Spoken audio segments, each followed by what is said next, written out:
UNI's first visit to Cyclone Sports Complex to take on Iowa State. Let's set the starting lineup for you for the Panthers. And they will lead off with Caitlin Wennick. She is the shortstop. Michaela Rettinger will play center field and bat second. Kennedy Bailey has been their best hitter. She's just a freshman. She's at first base. Kristen Locke, Macy Wolf, Chelsea Ross, the pitcher, hitting sixth. Julia Hunter, the Missouri Valley Conference Player of the Week, is hitting in the seventh spot. And then it's Samantha Nicholson and Samantha Olson for UNI. And the defense for the Cyclones, around the outfield from left to right, it's Kathleen Bingham, along with Brittany Gomez and Kelsey McFarland. The infield third to first, Nicole Antion, Lexi Slater, Maddie Reese, and Jordan Spendlove. And the battery, Katie Johnson on the mound, and Sammy Hildreth, the catcher, and Mitch. Katie Johnson off to a good start this season. Well, Katie Johnson off to a pretty good start, like you just said. Has a 3.12 ERA on the season. The right-hander has started 13 games for the Cyclones, has had 37 strikeouts so far this season, and an 8-6 record. So we'll see what she can do here this afternoon. She's done better with her control, I think, this year, and it's made her a better pitcher. Just a freshman a year ago, she was forced out there into a lot of innings and handled that pressure pretty well, but certainly a more seasoned pitcher in this her second year, and she will start it off against Caitlin Wennick of UNI, and we are about ready to go here at Cyclone Sports Complex. Tom Topping, the home plate umpire. It's Mark Olfke at first base, and John Orlovsky, the umpire at third base. And standing in is Caitlin Wennick, a junior out of Amana, Iowa.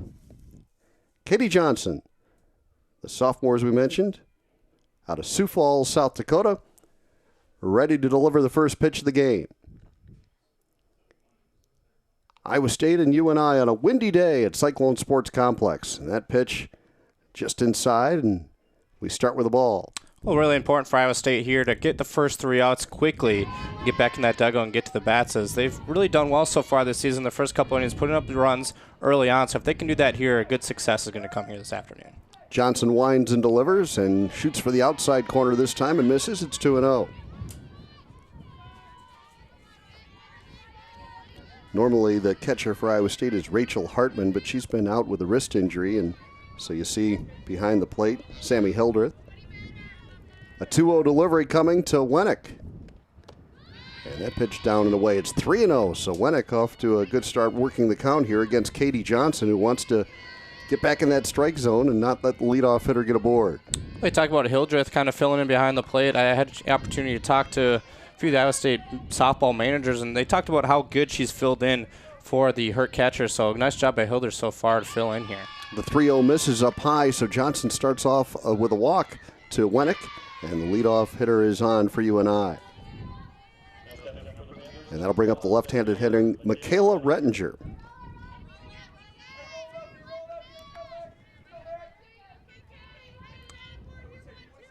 So runner on board.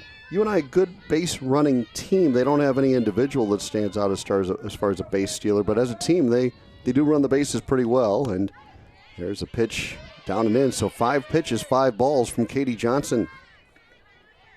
Not the start she was looking for.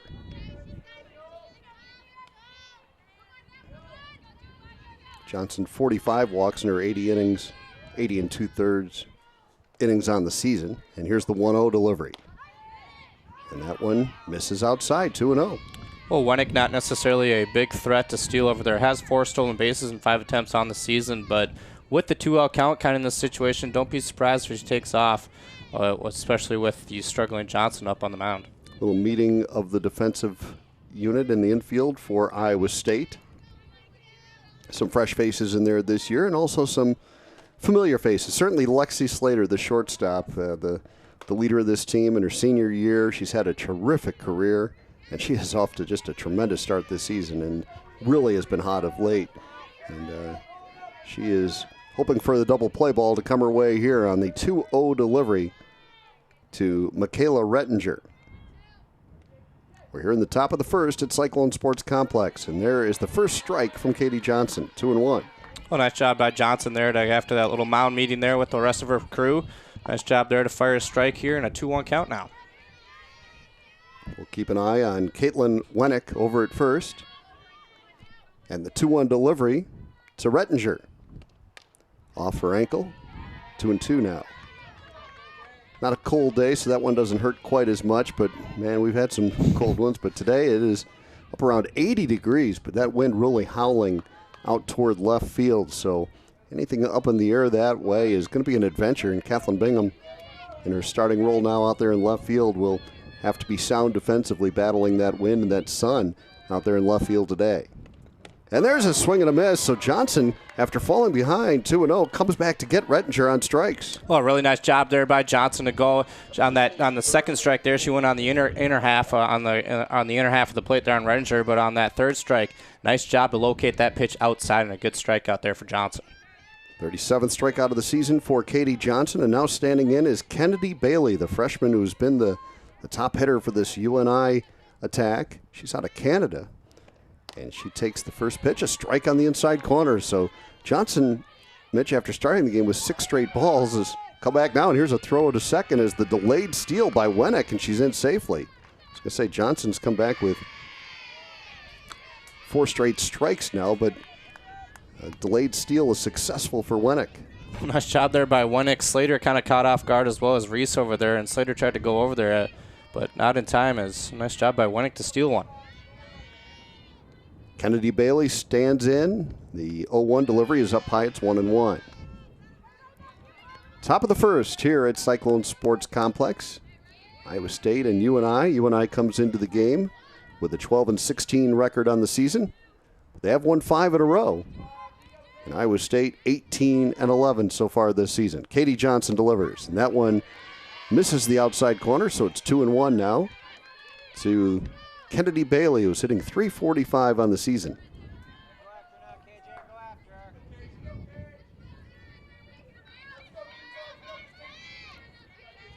Runner in scoring position at second is Caitlin Wennick. And the delivery to Bailey, and it's down the first base line and might have hit her foot, too. It's a foul ball. And that will even up the count at 2-2. Nice job there again by Johnson. She's trying to work these hitters on the inner half of the plate, try to get them jammed right there. You just said it, kind of hit that off in front of her foot there. So see if Johnson comes back in with another inside fastball or goes on the outer half. Not a ton of power in this UNI lineup. Bailey just 1 homer on the season. She puts it in play to the second baseman, Reese. Good backhand and throw to first in time to Spenlove. So they get the hitter, and the runner advances to third, but 2 out now here in the top of the first. Oh, what a nice play there by Maddie Reese over at second base. Looked like he was going to get into right field, but Reese goes over to her forehand there and makes a nice play and a good strong throw over to first base. Maddie Reese has settled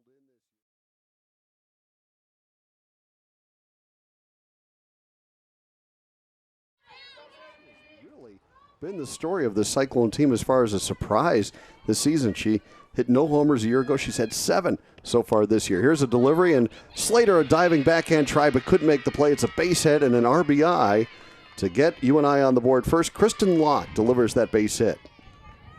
Well, Locke able to get that one kind of fisted out there. Looked like it came off the inner part of the bat, but able to do a nice job to fight it off, and Lexi Slater just couldn't quite come up with that one. So a big run there for UNI to lead things off.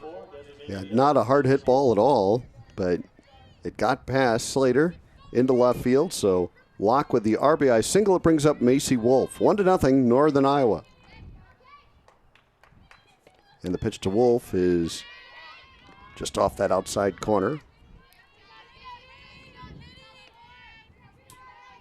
So Johnson started the game off with a walk. It comes back to haunt her after the delayed steal, and the runner moved over to third on that ground ball to the right side. Came home to score on the base hit to left by Kristen Locke. Now Macy Wolf, the hitter, and a 1-0 count. And a quick throw to first by Hildreth, not in time. That was a ball, 2-0.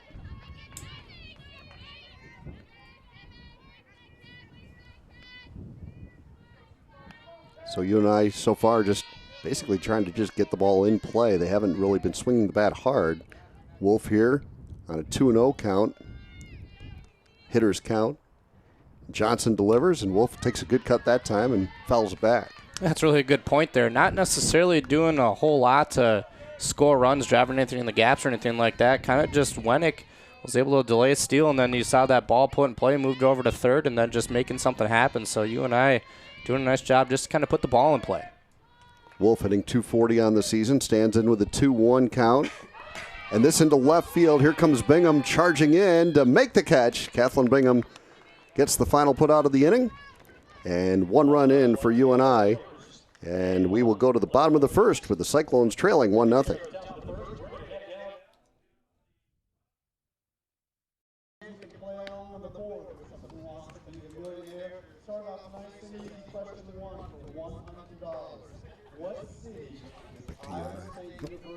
We are back at Cyclone Sports Complex, Iowa State and UNI. And the Panthers out to a 1-0 lead as they scratched across a run in the top of the first. And now Iowa State will send this lineup to the plate. Brittany Gomez, one of the great hitters, the all-time best batting average in Cyclone history for a career. Brittany Gomez, the junior, leads off and plays center field. Kathleen Bingham in left field hits second. It'll be Allie Kappert at DH, Lexi Slater at short, and then the number 5 hitter, Maddie Reese. Antion, McFarland, Spendlove, and Hildreth round out the Cyclone attack. And defensively for UNI, Kristen Locke, who had that RBI single in the top of the first, she plays left field. Rettinger in center, Olson over in right. The infield third to first, Samantha Nicholson, Caitlin Wennick, Julia Hunter, and Kennedy Bailey. And Chelsea Ross, the pitcher, Anna Veriano, the catcher. And Ross, coming off Missouri Valley Conference Pitcher of the Week honor. Well, Chelsea Ross so far this season with that 99 record has a 3.44 ERA for the Panthers. Has started 17 of 19 appearances so far for UNI and really been kind of the backbone for this team on the mound. So we'll see what she can do here this afternoon. Ross was able to throw a no-hitter against Southern Illinois a week ago. She delivers to Brittany Gomez. And that pitch up high for ball 1. Gomez off to just a tremendous start this season at .448 batting average, second in the Big 12. She has 24 runs scored. When she gets on base, it wreaks havoc on a defense. So the infield in, trying to keep away those bunt singles or infield singles for Gomez. Kind of a slap hitter. She takes strike 1. It's 1-1. Well, that's just it. If she can get on base, she's one of those players that for the past few years now for the Cyclones, if she can get on, she's going to make something happen. So we'll see what she can do here in a 1-1 count now. 47 hits on the season for Gomez, a team high, 1-1 the count. And she takes outside, 2-1. Gomez does not draw a lot of walks, just 3 on the season in her 105 at-bats. So they usually try to make her hit it, and she usually complies and hits it well. And 2-1 the count here, the pitch to Gomez. And that's taken on the outside corner, 2-2. Well, a good off-speed pitch there by Ross to kind of go out on the outer half of the plate on Gomez. Kind of seen throughout this entire at-bat now, trying to work out, so we'll see if she goes back outside or tries to jam Gomez here. Trying to keep Gomez off balance. 2-2 the count now to the leadoff hitter for the Cyclones. 1-0 UNI. Ross delivers. Gomez back up the middle. That'll be a base hit for Brittany Gomez. Her 48th hit of the season. And a threat to steal with 19 stolen bases on the season. Well, really nice job there by Gomez. She got that inside fastball like we were kind of talking about right there. Drove it back up the middle, and the infield playing in a little bit tighter, so they weren't able to come up with that play. So a nice job by Gomez to reach on first, and we'll see what she does here now. Kathleen Bingham stands in out of Ankeny, a sophomore. And she played a year of junior college softball and then transferred here to Iowa State. And her father, David, the softball coach at Ankeny High School. Kathleen has done a nice job since moving into this 2-hole, and she'll try to move the runner over. Gomez bluffing, but doesn't go, and it's ball 1. Bingham kind of has taken the role of Sarah Harlock that was so good in that number 2 hole, batting from the left side, moving Gomez over, getting her in scoring position. That was a real strength of this team a year ago, and with Harlock gone, Bingham trying to fill that role for Iowa State. And last few games, she's really done a nice job. She gets that bunt down, and that will get everybody on board as Gomez will go to third as the ball was dropped at first base, and the Cyclones have 2 runners aboard now with nobody out as Bingham is on safely at first. Well, nice job by Bingham. Just obviously trying to get the bunt down there, but the third baseman, Nicholson, charging up on that one, playing pretty tight to begin with. And then let's throw over to first that Bailey just couldn't quite handle a little bit. And Gomez, a smart base running move there, obviously able to go to third and now a runner in scoring position here early on in the bottom of the first. Yeah, real good speed on the base pass here for Iowa State with Gomez at third and Bingham at first. Bingham 4 for 4 on stolen bases so far this season. And Allie Kappert, her former teammate at Ankeny High School, will stand in for Iowa State. Kappert, the designated hitter. It's a tremendous batting eye. She has the team high with 20 walks on the season. But here's a spot where you want her swinging that bat. Up high, ball one. First and third, nobody out for Iowa State in the bottom of the first. They trail 1-0. Chelsea Ross struck out 107 in her 101 innings, so she is certainly capable of getting it past you. And here's Ross delivering, and that changeup is a strike, 1-1. Well, if you're Allie Capper right here, obviously down by one early on in the game, so not hugely critical here, but trying to drive something outfield, especially with that wing, get the ball up a little bit and score Gomez from third. Kappert has hit just 2 homers this season. She had a bunch a year ago. She swung the bat very, very well last season. And here's the pitch up high. It'll be 2-1 to Kappert. So things setting up nicely here for Iowa State. First and third, nobody out. Good hitter at the plate, and hitters count at 2-1. Kappert is hitting .312 on the season. Mentioned her team high 20 walks, the only Cyclone in double figures in that category. Here's a 2-1 delivery from Ross, and Kappert to the left side but foul. And got a decent look at that pitch from Ross. That's one thing about Kappert, Mitch. She will use the entire ballpark. She loves to hit the opposite way. She's also very capable of pulling the ball, but probably her best power is just straightaway center. Yeah, saw that a lot last year where she was able to fight off a few pitches down the line and drive in some runs. So we'll see what she does here. She obviously fouled that one off just barely, but good job by Kappert here in this at-bat. We mentioned she has just a terrific batting eye, and here 2-2 count, so she'll see if she has something she can hit. And takes a rip and misses, so it's a strikeout for Ross. And a big strikeout at that for the UNI pitcher. She needed that one. It's first and third now with one away. That'll bring Lexi Slater to the plate. We'll have a meeting on the mound here. Pitcher circle, I should say. A really nice job there by Chelsea Ross against Kappert. Obviously, you talked about a good batter's eye there, but good job by Ross to go with kind of an off-speed pitch in that 2-2 situation. So she kind of swung right right underneath it just a little bit, and now a big spot here for the Cyclones, especially for Lexi Slater.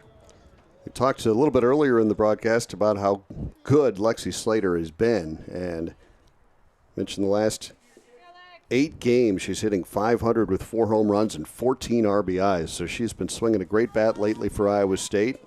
Slater, .341 average on the season, 6 homers, 28 RBIs, by far team high. And just a player who has gotten better and better and better every year that she's been here at Iowa State, a senior out of Ramona, California. She's hitting here in a prime position with runners at first and third. Good speed on the base paths. One away here in the bottom of the first. Cyclones trailing 1-0. Slater takes a ball, 1-0. Hey, talk about how good Slater's been for Iowa State throughout her career. Seeing the senior now, earlier this season was able to break the doubles record for Iowa State with 40 on her career. So nice job by Slater as her career continues to be a successful one here with the Cyclones. 24 career homers, too, and she takes an off-speed pitch for a strike, but stealing second is Kathleen Bingham. So Bingham saw an opportunity and went, and the Cyclones now have 2 runners in scoring position. 5th stolen base of the season for Kathleen Bingham. So 2 in scoring position for Slater, a 1-1 count with 1 away.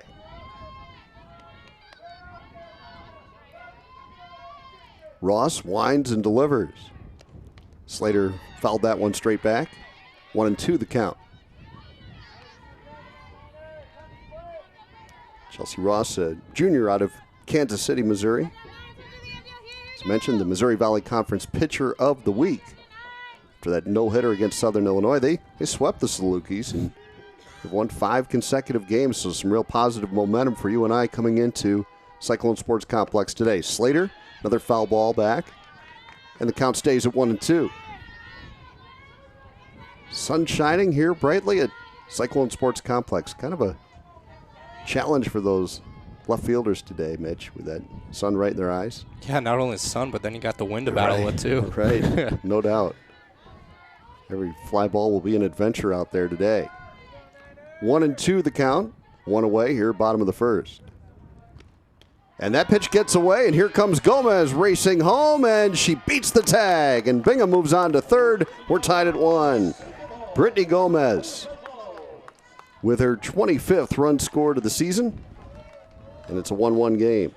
Oh, what a job there. Gomez obviously gets kind of a hesitant jump there as it went off the catcher's glove, but then able to come in with that speed and slide on the outside of the plate there. And a tag applied by Ross, but too late. So nice job by Gomez to tie up the game. 2-2 the count to Lexi Slater with Bingham now at third, and the game tied at 1. Ross delivers to the right side and out of play. Wynn pushing it back toward the field of play, but not enough. So it stays 2-2 to Slater. Slater climbing the career charts. Some pretty good names of great Cyclone hitters, power numbers, and home runs, doubles, RBIs. You mentioned the doubles record that she owns now. 2-2 the count here. Slater to the left side, and they look the runner back and fire to first in time for the out. So 2 away. Good play by the shortstop, Caitlin Wennick. Well, nice job there by Wennick to kind of sit back on that ball. It hit sharply by Slater. Picks it up off the one hop, looks back the runner, and fires strongly over to first. So a nice job by the shortstop. Here is Maddie Reese. We talked about the incredible resurgence of her power this year. 7 homers, 18 RBIs on the season. Reese had no home runs and 6 RBIs all of last year. This one fouled back. But, you know, a couple years ago, she showed quite a bit of pop. So it was really strange to see her numbers decline so much a year ago. But she has found her groove again and has really swung the bat well for Iowa State.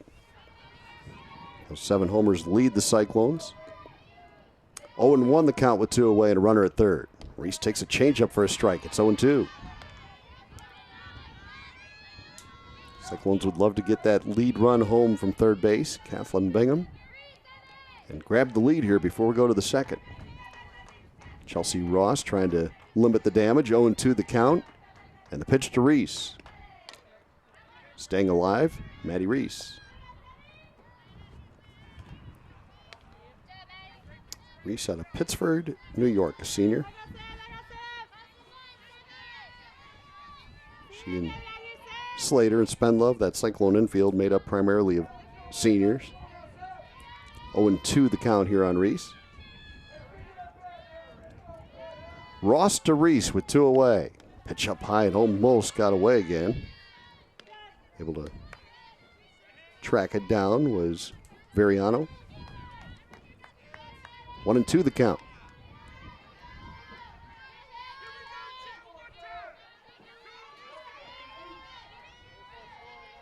Bingham the runner at third, 1-2. Ross delivers. Reese back up the middle, a base hit, and that'll bring home Kathleen Bingham, and the Cyclones take a 2-1 lead. Good piece of hitting that time by Maddie Reese. And the Cyclones a 2-1 advantage. Well, what a job there by Maddie Reese, the second baseman Maddie Reese, able to kind of fight off that 1-2 pitch and got that pitch where she wanted. I think that was a missed pitch there by Chelsea Ross. Kind of left it over the middle half, but a nice job there by Reese to drive in a run and a big second run here for the Cyclones early on. Another look at it here. The 19th RBI of the season for Maddie Reese. And a 2-1 Cyclone advantage. And here's Nicole Antion, and that pitch gets away. Reese will scamper to second. And again, the Cyclones have a runner in scoring position. Well, that's huge here with 2 outs. If Antion able to kind of drive something right back up the middle, just like Reese just did, might be able to score that third run here in the first inning. But a nice job also, a heads-up play by Reese to see that dirt ball and able to advance to the next base and get yourself in scoring position. Antion, a freshman out of California, Orange, California. She's hitting .292 on the season. Started every game. Over at third base. Cyclones have kind of settled on a day-to-day infield that they like, with Antion manning third base. And she's got a 1-0 count here with 2 away, and the runner Reese at second. Cyclones in front, 2-1 now. There's the off-speed pitch for a strike from Ross.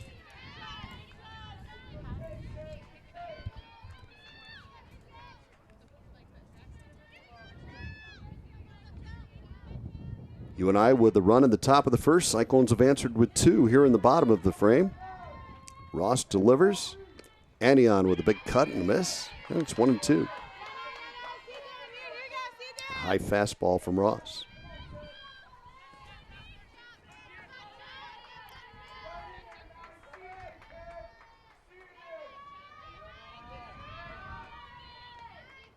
Now the 1-2 delivery to Anion.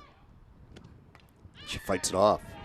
Well, Ross really been able to do a nice job so far in this inning of getting up on hitters with that 1-2 count, 2-2 count, but then kind of struggles on later in the count. And a nice job by these Cyclones hitters to continue to follow pitches off. You saw the hitter Antion able to fight that high fastball off. So nice job by the Cyclones here this inning against Ross. And the 1-2 again to Anion. And she fouls it back again. It'll stay 1-2. The Cyclones playing for the first time in 9 days. They were scheduled to play Nebraska last week, but it got canceled. And so it's been a little layoff here for Iowa State, trying to get some of the rust off here in the bottom of the first inning and doing a good job with it, leading 2-1. Antion, the freshman, at the plate. A 1-2 delivery. To the left side, another base hit. Let's see if they send Reese. She will hold at third. Stacy Gemeinhart-Sessler with the stop sign there. And a base hit, though, for Anion. And the inning stays alive for Kelsey McFarland. There's the third hit of the inning for Iowa State. Well, smart decision over there at third base by the head coach, Stacy Gemeinhart-Sessler, to hold up Maddie Reese. Left fielder Locke kind of coming up quickly on that one, as you can see here, and gets the throw in quickly. But a nice job by Antion to continue this inning for the Cyclones. Yeah, that ball hit too hard to send Reese. And so now another freshman, Kelsey McFarland, stands in for Iowa State. McFarland hitting .258 on the season. A couple of home runs. She will take a good rip at it. I really like her. She's going to be a real good ball player for Iowa State. McFarland getting the start in right field today. The first pitch on the way up high. We'll keep an eye on Anion over at first. So will the catcher, Anna Veriano.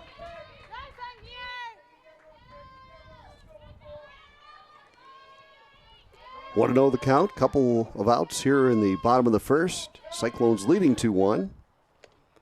And McFarland fouls that one back. Told you she takes a swing at it, Ed. She doesn't get cheated up there. So 1-1.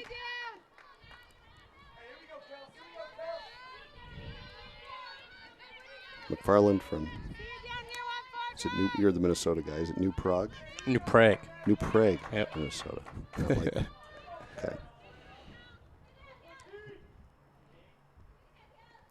There's the pitch, and McFarland a swing and a miss. It's 1-2.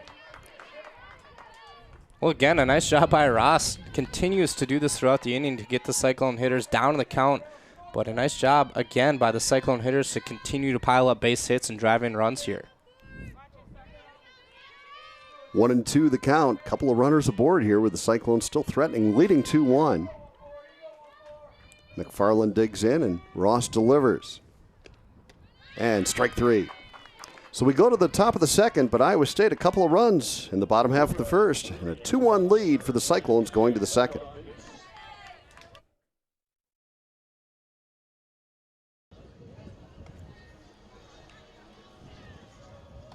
We're back at Cyclone Sports Complex where Iowa State, Mitch, had a good answer in the bottom of the first. Oh, very nice job by the Cyclones, able to pile up some base runners down by one heading into the bottom of that first inning. A nice job to rack up 3 hits and 2 runs there, take the lead early on in this game. So now Katie Johnson will go back to work in the circle for Iowa State, and Chelsea Ross, the pitcher, will lead off for Northern Iowa.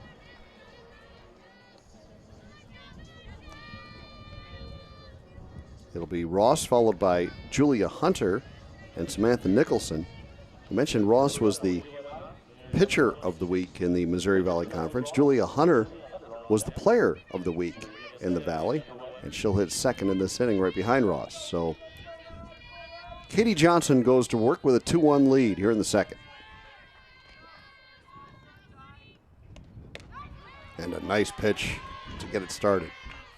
Well, Ross hitting just 161 so far on the season at the plate for the Panthers, so we'll see if Johnson decides to attack her. I saw that on the first pitch fastball there, so we'll see if she continues to do so here in this at-bat. The 0-1 delivery, up high. Ross does have some power, 4 home runs on the season, ties for the team high. 14 RBIs, but you mentioned the low batting average at 161. 1-1 the count. Johnson delivers, and that pitch just misses. 2-1.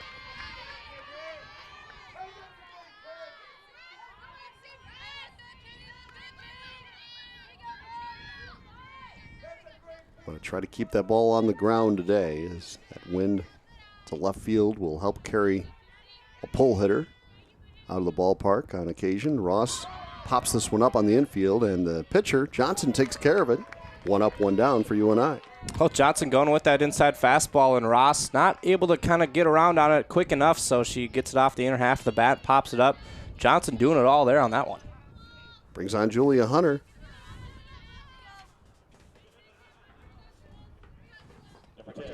Mentioned that Hunter was the Valley Player of the Week. A couple of home runs, 9 RBIs over the weekend. Has 18 RBIs on the season. She's a senior from Iowa City. She stands in with the bases empty and 1 away. And again, going for that inside corner was Johnson, but missing. Good crowd on hand here at Cyclone Sports Complex. Beautiful sunny day if that wind would just die down a little bit. Johnson delivers, and this one again popped up in the infield, and Johnson backpedals and makes the play. So 2 up, 2 down. Rarely do you see pitchers handle a couple of pop-ups in a row, but it happened here.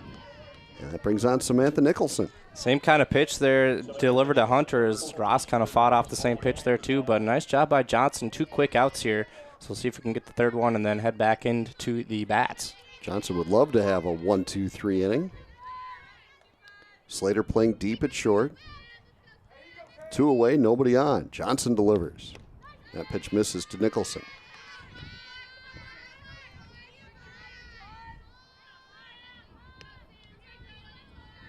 Samantha Nicholson out of Winterset.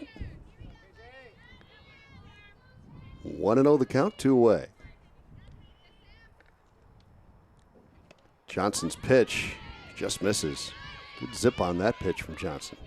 I think she's thrown a little bit harder than she was a year ago, Mitch. Yeah, definitely looks like it, especially in this game. Kind of once you get that first inning jitters out of the way and kind of get warmed up a little bit, settling in now here in the second inning, got a little more velocity even than the first inning. So nice job by Johnson. 2-0 the count. Johnson delivers, and that one's a strike. 2-1. Really like how Johnson's working this game as far as pitch location. You see that inside fastball, and then electing to go kind of out on the outer half later on in the at-bat. So nice job by Johnson to continue to have good pitch location. The 2-1. Misses. 3-1 now.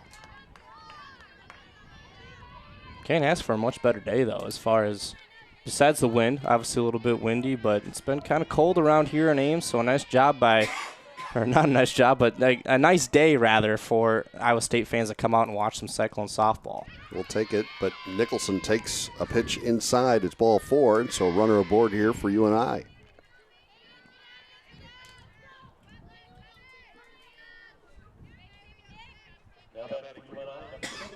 You got your 9-hitter up now for UNI, so we'll see if Johnson tries to attack her right away, and obviously 2 outs in the inning, so the Cyclone infield. The corner's playing up a little bit, but the middle playing somewhat back, and the outfield playing at regular depth, so important for Johnson here to get that third out.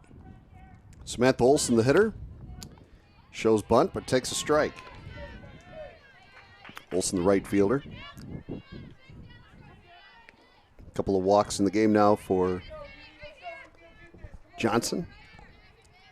She's allowed just 1 hit, but it produced a run. 2-1, though. Iowa State in front.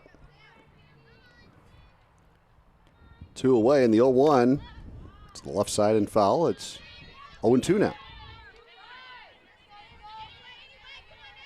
Iowa State will be on the road at number 5, Oklahoma, to open Big 12 conference play on Friday. Iowa State's the last team in the Big 12 to play a conference game. Everybody else already underway in conference action, but Iowa State is still yet to play a conference game. And now Johnson delivers to the left side. Ention fires across the diamond, but a wild throw. And now we're going to have runners at first and third with 2 out.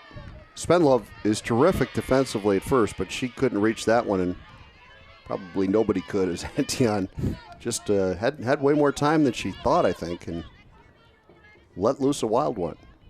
Well, she kind of picks it up here, charges the ball, she had plenty of time, but just kind of threw it a little wildly, had a lot of speed on that one, but like you said, Reese over there, or Spenlove rather, over there at first base, nothing she could really do on that one. So important now here for the Cyclones to get out of the inning here with a runner in scoring position.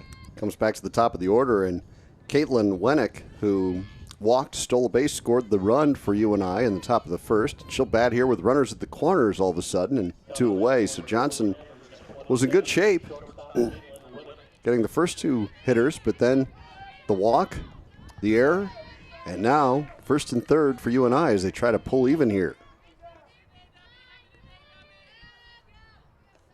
Johnson to Wenick. And the runner going, they'll cut off that throw with Reese stepping in a few steps just to make sure the runner doesn't come from third. So now it's second and third. And the pitch was a ball, 1-0 the count. No, he's ruling it was a strike. It's 0-1.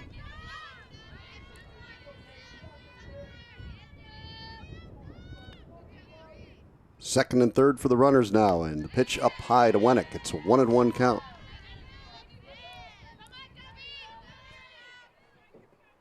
This proved to be a friendly hitter's park, I would say, through the first couple of years of its existence. I'd classify it as that. And Johnson delivers here. That pitch on the inside corner, a beauty. 1-2 now. Well, if Johnson can hit that spot today, Mitch, she's in great shape. She continues to pound that inside part there, and a nice job by Johnson to pound that inside fastball. We'll see if she kind of likes to go on that outer half now, especially ahead in the count. We'll see if she does what she's continued to do throughout this game so far. Wenick with a 1-2 count. Johnson delivers, and that one popped foul right to the catcher, Hildreth, and she'll make the play. So Cyclones hold off that threat. UNI doesn't score, and we will go to the bottom of the second with Iowa State leading it 2-1. Back at Cyclone Sports Complex, you can see those flags blowing pretty hard as the wind blows out to left field today. Cyclones lead at 2-1 as we go to the bottom of the second. And Jordan Spenlove will lead off for Iowa State. Spenlove, a senior out of San Antonio, terrific defensive first baseman. And she'll lead it off here in the second. And pitch up high, ball 1. Spenlove hitting .235 on the season. Doesn't have a ton of power, but certainly very capable getting the ball in play and trying to use the legs to get down there in time. Spenlove takes up high, 2-0. She'll be followed by the catcher, Sammy Hildreth, and then the top of the order, Brittany Gomez.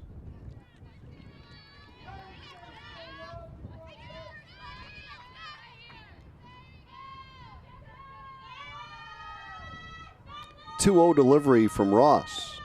Back up the middle for Spenlove, a base hit. And the Cyclones with a runner aboard. That is their 4th hit of the day. So the bat's looking sharp here in the early going, Mitch. Well, Spenlove had a lot of power under that one. Kind of drove that one right back up the middle, as you're going to see here. Got that pitch back up the middle, and an early base runner here for Iowa State. So we'll see what we can do here with the bottom of the order and then turn the card over to Gomez. See if Hildreth bunts. Cyclones have been pretty successful, Mitch, just taking it right back up the middle against Ross. So runner aboard, nobody out. Hildreth squares to bunt. Popped it up, though, and that'll be an out. This was grabbed by Kennedy Bailey. So we'll go back to the top of the lineup and Brittany Gomez. 1 away here in the bottom of the second. Iowa State a 2-1 lead. Spenlove the runner at first. Gomez singled and scored in her first at bat.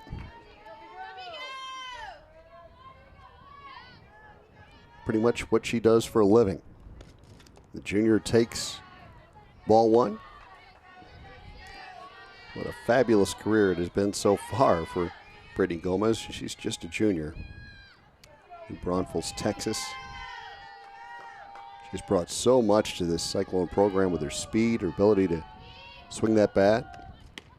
shows bunt there, but takes the ball 2-0. Well, she's able to do so much up at the plate with the rest of the infield for the opposing team.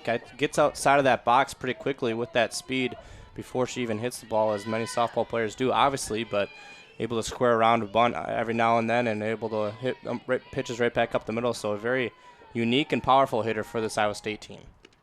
And she takes a cut there and misses. It's 2-1. We saw many times a year ago when Gomez would hit a ground ball to short, she'd beat it out. If she can get it past the third baseman, over to the shortstop, if about half the time she had the speed to beat that throw out. 2-1 the count here with one away. Gomez slaps that one foul. Count even at 2-2.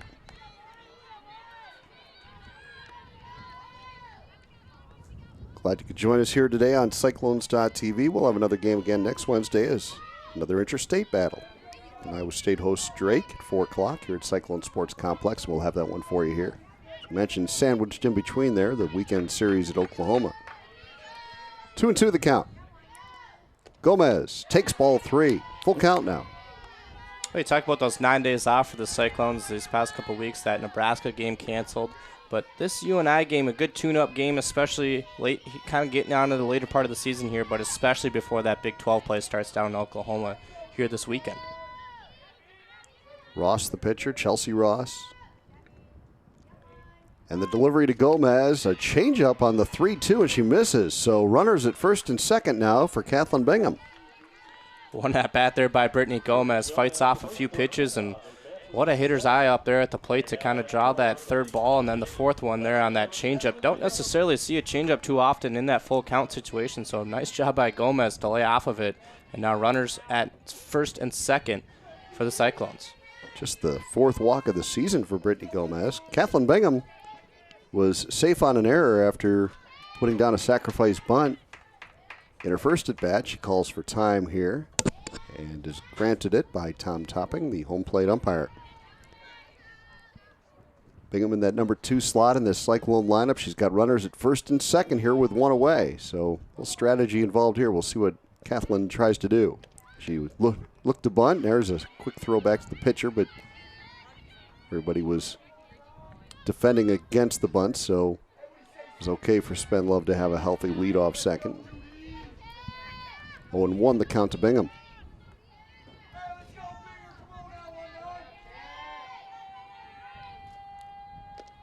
And she takes another strike. It's 0-2. Bingham played last year at Northwest Florida Community College before transferring to Iowa State. As I mentioned, she's from Ankeny High School. And the 0-2. And she shows a good eye there. 1-2 the count. Well, interesting base running job over there by Spenlove at second base. Obviously not able to see it necessarily, but holds that open hand off to the outside a little bit. Obviously the catcher probably only flashing 1 or 2 signs, and then the location too. So kind of gives you a little bit of an advantage up at the plate if you're watching for that. So we'll see if she continues to do that or if they switch up the signs a little bit. The 1-2 delivery to Bingham. And there's strike 3 as Ross picks up the strikeout. And it's going to bring Allie Capper to the plate. Cyclones trying to strike again here in the second. They got 2 runs in the first. They lead it 2-1. Allie Cappert, the number 3 hitter, also out of Ankeny High School, stands in. Couple runners on board. Good opportunity here for Cappert.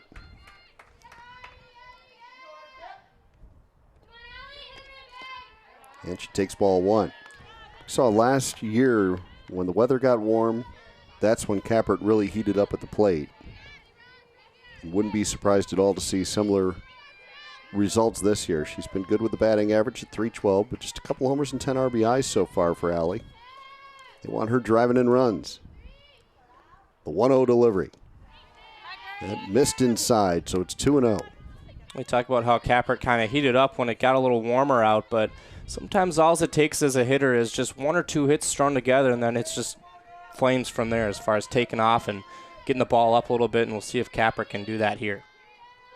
Defense plays her straight away. As we mentioned, Kappert loves to use the whole field. A 2-0 delivery here from Ross, and Kappert to the left side and foul. The wind will continue to push that over towards the Cyclone bullpen. So 2-1 the count. Spenlove the runner at second. It's Brittany Gomez at first. And a 2-1 count on Allie Kappert with 2 away here in the bottom of the second.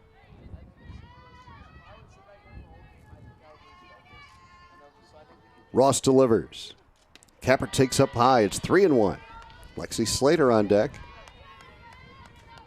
Oh, Ross continuing to struggle with that fastball, kind of continuing to get that up in the zone a little bit. So just having a tough time making adjustments over there on the mound, but we'll see what Ross can do here in a 3-1 count now.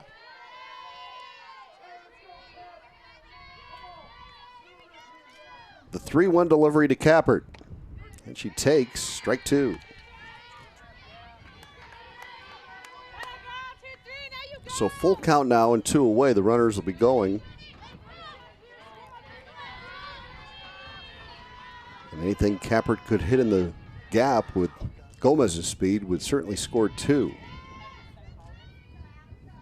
A 3-2 delivery to Kappert. That one fouled off to the left side.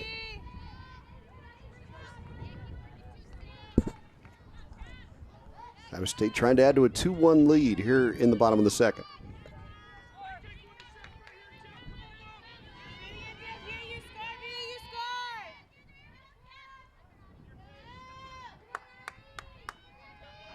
Good battle here between Ross and Kappert. And a 3-2 delivery from Ross. And it gets away, ball 4. The bases are loaded for Lexi Slater. Oh, very nice at bat there by Allie Kappert. Kind of battles back in that one a little bit and then able to pick up a few balls, and then that last one gets off the inside. Runners moving obviously with the 3-2 count, 2 outs, so got kind of a little bit distracted too, but a nice job there by Allie Kappert and a good at bat for the Cyclones. 21st walk of the season for Kappert. And now Slater stands in with the bases juiced. 2 away here in the bottom of the second, and Iowa State trying to add to a 2-1 lead. Get your cleanup hitter up there with the bases loaded. Slater back up the middle, a base hit. Here comes Gomez with that great speed. She'll score easily from second. 2 runs in, and it's a 2-run single for Lexi Slater. And Iowa State a 4-1 advantage. Heck of an at-bat there by Lexi Slater. Goes after that first pitch fastball, drives it right back up the middle, as you're going to see here. And then the center fielder, Michaela Redinger, has kind of a tough time dealing with it. But if there was any question that Gomez was going to score, it was for sure the one there after that little bobble. But a heck of an at-bat there by Lexi Slater to drive in 2. Well, nice job by Slater to put the Cyclones in front 4-1. Their 5th hit of the day. And Slater now with 30 RBIs on the season.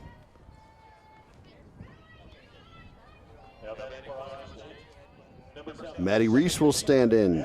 4-1, Cyclones in front.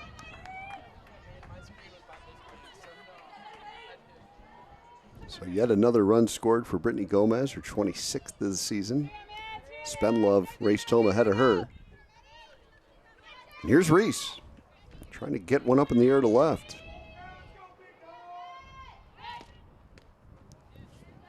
Takes up high. Keep an eye on Slater.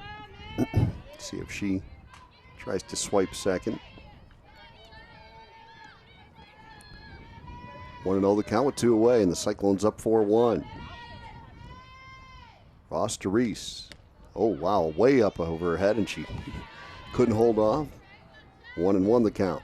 Well, the first pitch Reese saw was an off-speed pitch that I thought was close to a strike, but apparently the home plate umpire didn't think so, and then Reese goes and chases that high fastball, so kind of gets one back there for Ross, but see what she can do here now.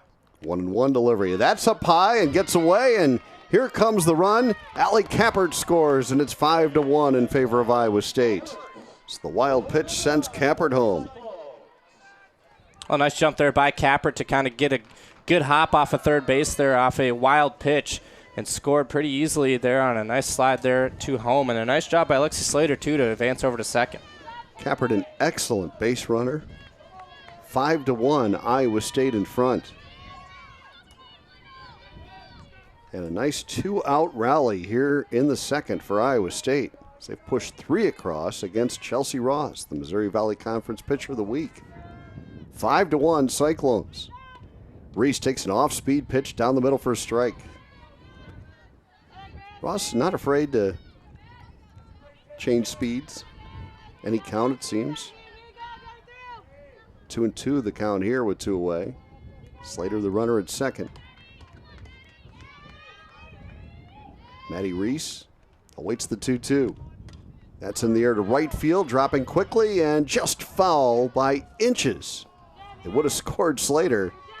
Didn't miss by much. Wow, that nearly hit the line. It almost looked like it did hit the line a little bit, but nice job by Olsen to hustle over, and a just missed there by Reese to put another run up here for the Cyclones. No hesitation on the call from Tom Topping at home plate, and I agree with him. I think it did just miss by a few inches. 2-2 the count, again to Maddie Reese. That's misses. 3-2 now. Most of Reese's power comes to left. She's a pull hitter. I did see her go to the right side there a moment ago, but generally she pulls the ball, which wouldn't be a bad thing today with that wind whipping out to left. 3-2 count here. Slater the runner at second. She'll be off with the pitch. And Reese takes a strike. So the Cyclones get 3 in the bottom of the second, and they lead Northern Iowa 5-1 as we go to the third.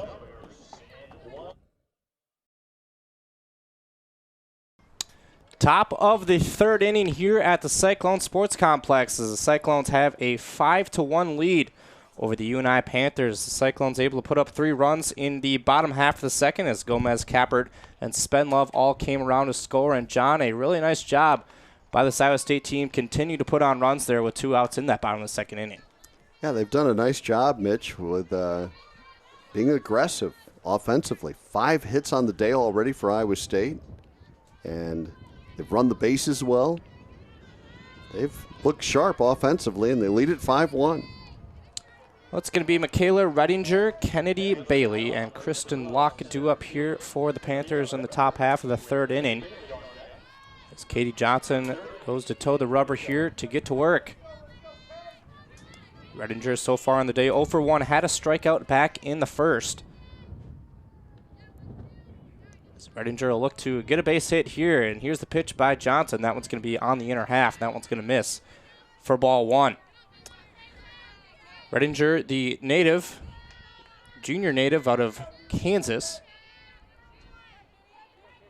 Head in the count here, 1-0. Johnson will wind and deliver. That one's going to be on the outer half for a strike. Kind of a late strike call there by the home plate umpire, but a 1-1 count with no one away here in the top of the third. 5 runs off 5 hits and 1 error for the Cyclones. 1 run off 1 hit and 1 error for the Panthers. Johnson will look into her catcher. Hildreth flashes a sign, and here's the 1-1 pitch. That one's going to miss upstairs for ball 2. Seen each pitcher kind of sail pitches here and there up high. Cyclones scored off that wild pitch last half inning. I wonder if it has anything to do with the wind a little bit. The wind kind of picks up here and there, but both pitchers struggling with that high fastball. Here's the 2-1. That one's going to be fouled off. The count goes even at 2. Well, sometimes it's a good pitch. We saw Maddie Reese chase one up over her head, and I think, you know, Mitch, as a hitter, that's a hard pitch to lay off sometimes. You get a good look at it, and you think you can catch up to it, but it's on you pretty quickly. Rising fastball. 2-2 count with no one away. Johnson will set and deliver. That one's going to miss low, and the count's going to go full. 2, 3, 4 hitters for UNI, so you've got the good bats at the plate here in the third. Redinger with a .284 average coming to this one as she waits the full count pitch. That one's going to miss on the inside corner. So she'll draw a walk here with no one away. Third walk of the day for Katie Johnson. She's had 1 in each inning. That'll bring Kennedy Bailey to the plate. Bailey playing first base today for the Panthers. Grounded out back in the first. A nice play by Maddie Reese as she backhanded it to her right. And a nice strong throw over to first, so she's 0 for 1 on the day. As here comes Johnson's first pitch. That one's going to be on the outside corner for strike one. Redinger, not a huge threat over there at first base to steal, but has stolen 3 bases on the season in 3 attempts. Bailey will await the 0-1 pitch. Johnson sets and delivers. That one's going to be on the inside corner for strike 2. Bailey hasn't looked very comfortable at the plate against Johnson. She just kind of got the ball in play on that ground out to Reese in her first at bat, but she hasn't really had good cuts up there, and she's their best hitter. Well, Johnson doing a nice job to kind of work her inside and outside with that fastball. She got that second strike there on an inside fastball as she'll set and deliver the 0-2 pitch. That one's going to be fouled off to the left side and out of play, so the count will remain at 0-2.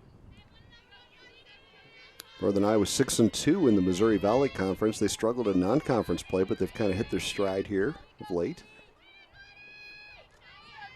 Bailey, a freshman from Canada.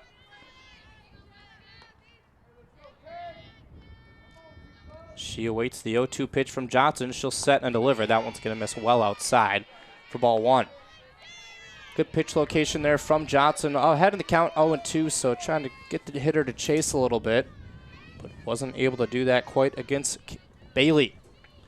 Kennedy Bailey will dig back in here. Down the count 1-2. Here's the pitch from the right-hander Johnson. That one's going to be fouled off, and the count remains at 1-2. Cyclones up in this one 5-1. Scored 2 runs in the first and then followed it up with 3 in the second. Gomez has a couple of runs scored on the day. Kappert and Spenlove able to score in the bottom of the second, as UNI put up their 1 run in the first.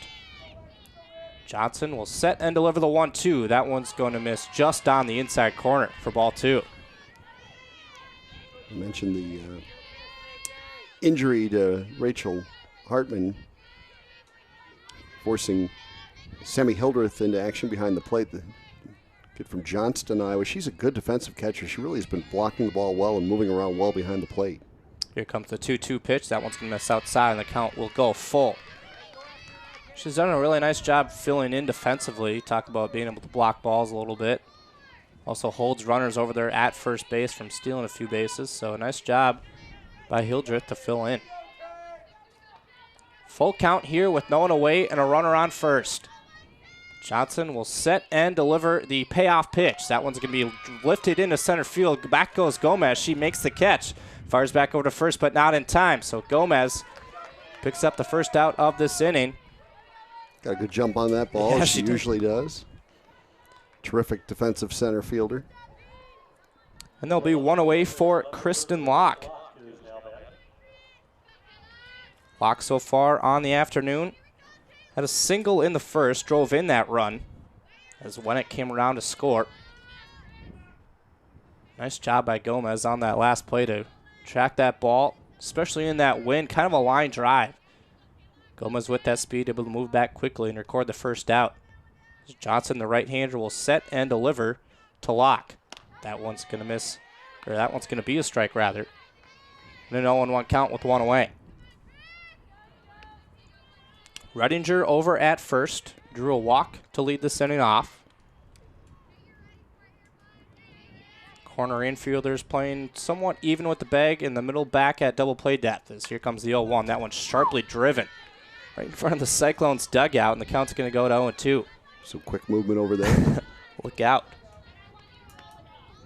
Well, the runner at first, Redinger, and the hitter Locke, both juniors from Lenexa, Kansas. So came to UNI together, and they try to work together here to get a rally going for the Panthers. Locke, the left fielder this afternoon, awaits the 0-2 pitch from Johnson. A check swing, but that one's going to miss off the outer half for ball 1. Tried to get her to chase that pitch just off the outside corner. Good idea on the 0-2, but Locke wasn't cooperating. Oh, nice job there with the off-speed pitch to go on the outer half, and we'll see if she tries to pound that outer half again or go on the inside corner with the fastball, as Johnson's going to set and deliver the 1-2 pitch. That one's going to be lifted foul. The count remains at 1-2. Yeah, still going just off that outside corner and trying to get her to chase. And good job by Locke. It was close enough that she had to swing, and she fought it off. 1 out here in the top half of the third. UNI with the runner on first. Johnson, the right-hander, sets and delivers the 1-2. That one's going to miss upstairs, and the count goes even at 2. Cyclones going to be back in action this weekend. So they'll head down to Oklahoma to take on the Sooners in a 3-game set to kick off Big 12 play. Oklahoma ranked 5th in the nation. As Johnson sets and delivers the 2-2, that one's grounded foul. Count remains even at 2. After Oklahoma, the Cyclones will return home next Wednesday as they'll take on Drake at 4 p.m. That one's going to be here on Cyclones.tv as well. So they'll start a 4-game homestand starting next Wednesday. Redinger, the runner at first. Johnson sets and delivers a 2-2. That one's going to be lifted towards the right side and just out of play. As Spenlove, the first baseman, tries to track that one, but runs out of room. So the count remains even at 2. Pretty good battle here between Johnson and Locke. Locke with that base hit back in the first drove in Wennick, as that's the only run for the Panthers here so far this afternoon. Redinger over at first. Here's the 2-2 pitch from the right-hander Johnson. Grounded over towards the left side. And that goes foul. Well, these two universities made a lot of news on the basketball court this year. Just saw Ben Jacobson got a 10-year contract, UNI. Congratulations to him, just a tremendous coach. And certainly we feel the same about Fred Hoiberg, who is bringing TJ Otzelberger back on his staff at Iowa State. It's a good year for both programs. No doubt. No doubt. Here's the 2-2 pitch from Johnson. That one misses upstairs, gets away from the catcher, and so Redinger advances over to second. And a full count now here to the hitter Locke. There's another of those high-sailing fastballs, and that one out of the reach of Hildreth. So the battle continues, 3-2. This has been a good one.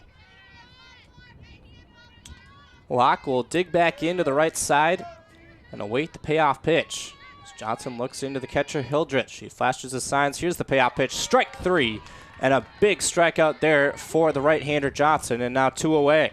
Yeah, she finally persevered and won that battle. It was a battle indeed, and she finally got the strikeout. Great job by Katie Johnson of Iowa State.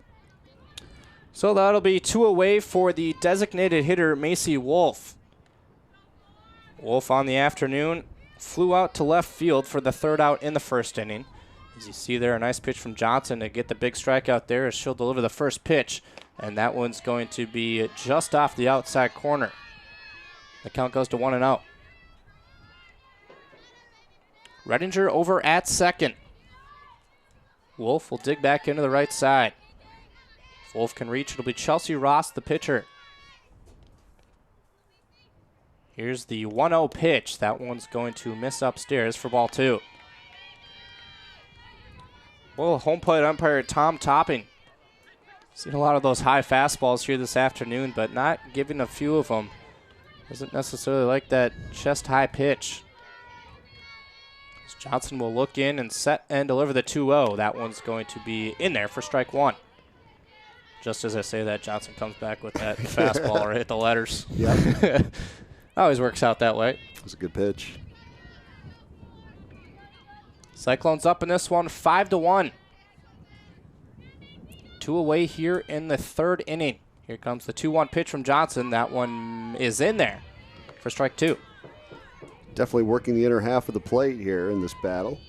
And wants to keep it on the hands of Wolf, who stands close to the plate. Reaches those arms out over the plate. So putting it right on the handle is a good strategy. Here's the 2-2 pitch. That one misses outside.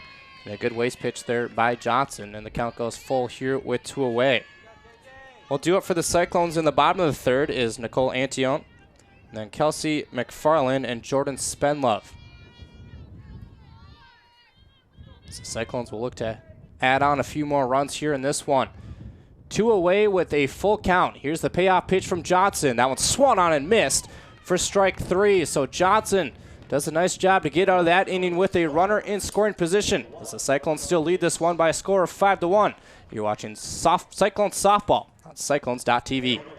Nicole Antion, Kelsey McFarland, and then Jordan Spenlove due up here for the Cyclones in the bottom half of the third inning. 5-1 game here at the Cyclone Sports Complex as the Cyclones put up 2 in the first and then 3 in the second.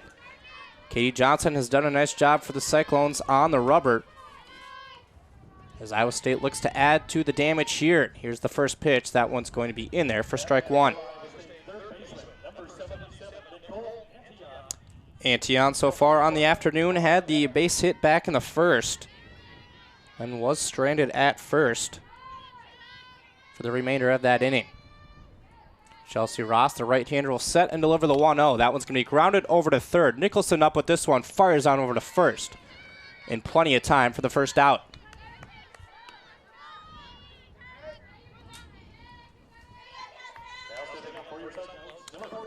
That'll bring up Kelsey McFarland. McFarland, the right fielder in this contest here this afternoon, struck out in the first. So lefty's going to dig in to the left side of the box here with one away. Beautiful afternoon here at the Cyclone Sports Complex. Some wind blown out to left field. Some strong gusts here and there, but a good afternoon nonetheless as the first pitch is going to be just off the outer half for ball one. We really haven't seen that wind be a big factor yet, and certainly nothing much in the air to left field anyway. Bingham came in to make a catch on a short fly ball to left in the first, but other than that, nothing out that direction so far. A 1-0 pitch with one away. Ross delivers. That one's upstairs, and the count's going to go to 2-0. We saw Kennedy Bailey in the last inning kind of lift a line drive to center field. And Gomez was able to track it down nicely, but like you said, John, nothing really up in that jet stream yet in this one. McFarland will await the 2-0 pitch. Ross sets and delivers. That one's going to be in there for strike one. Now they're excited about McFarland, as I said. They really think she has a bright future. Nice to have some left-handed power at the bottom of that lineup. McFarland, the freshman from New Prague, Minnesota. As she waits the 2-1 pitch, that one's going to be on the inside corner for strike two. McFarland 0 for 1 on the day. Had the strikeout in the first. She awaits the 2-2 pitch. Ross kind of struggled throughout the afternoon with that high fastball. So see if she tries to deliver that here, as that one's going to be grounded over to second. A bad hop there, as that one hops right over the second baseman, Hunter. And so McFarland able to reach with one away. See what the ruling is. Boy, that was a bad hop. They're going to call it a hit because there was nothing much the second baseman could really do with that Hunter. That thing just had some top spin on it, Mitch. She hit it really hard. McFarland takes a good cut up there, and she hit that ball hard and it just kind of spun and bounced and took that high hop on the second bounce and right over the head of Hunter into right center. Well, nothing Hunter could really do there, as McFarland's going to stand over there on first with one away. And that brings up Jordan Spenlove. Spenlove awaits the first pitch, grounded over to first, and throws over to second for the first one, and not in time over at first for the second. So Kennedy Bailey elects to go over to the shortstop, Caitlin Wennick, for the second out and get the lead runner, as Spenlove grounds over to the first baseman, rather, for the second out.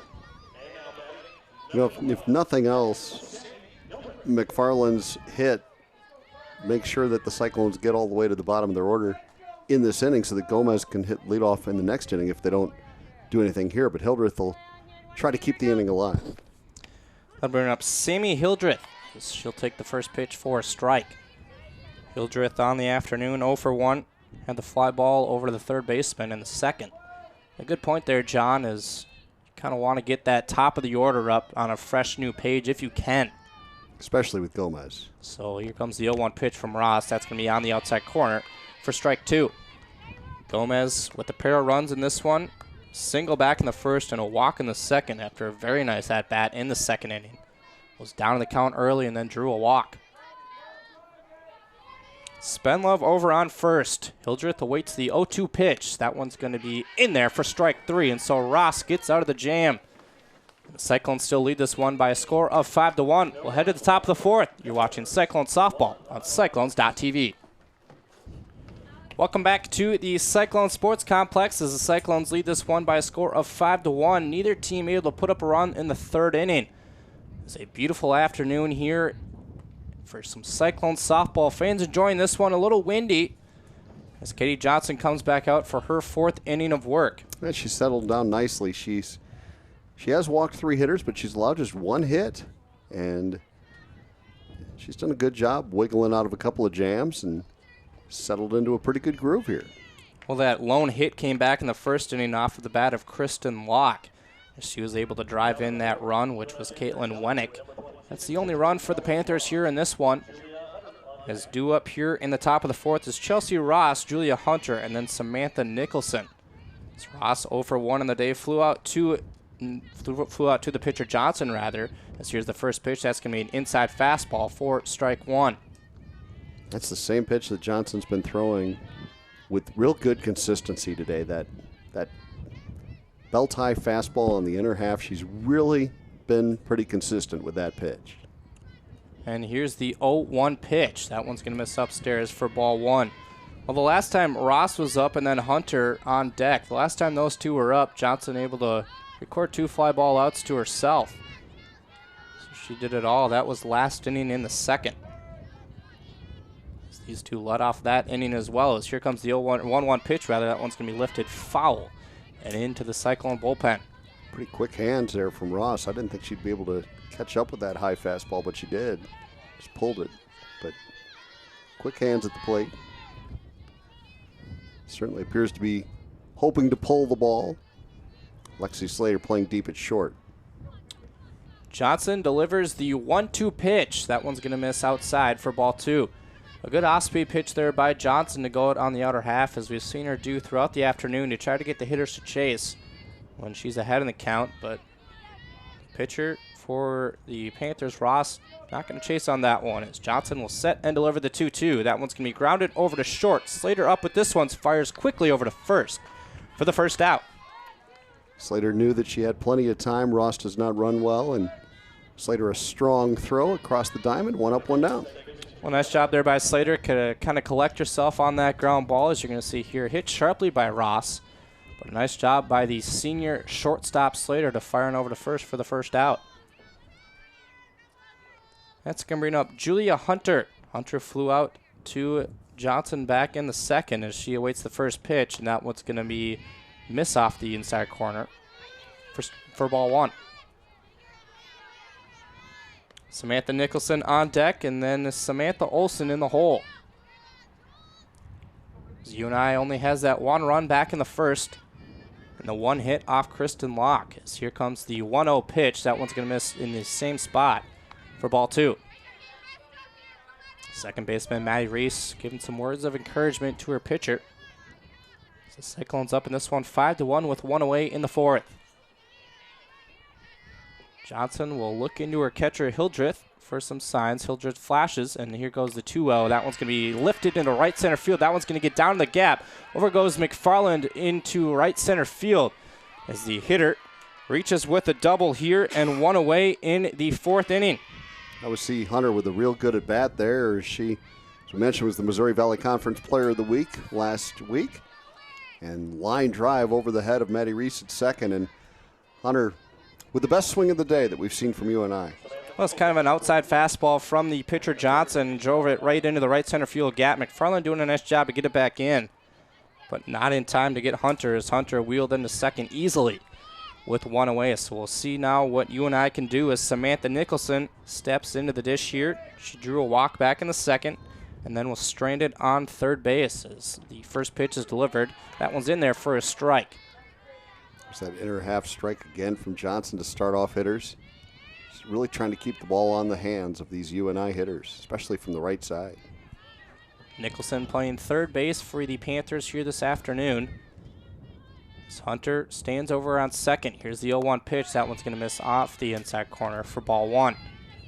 Don't want to nibble too much, though. I mean, you want to keep aggressive here. You have a 5-1 lead. I know you have a runner in scoring position. You got to challenge him, though. Hunter will stand on second. Johnson looks in. Here's the 1-1 pitch with one away. That one misses off the inside corner again, and the count goes to 2-1. So Johnson continuing to work on that inner half.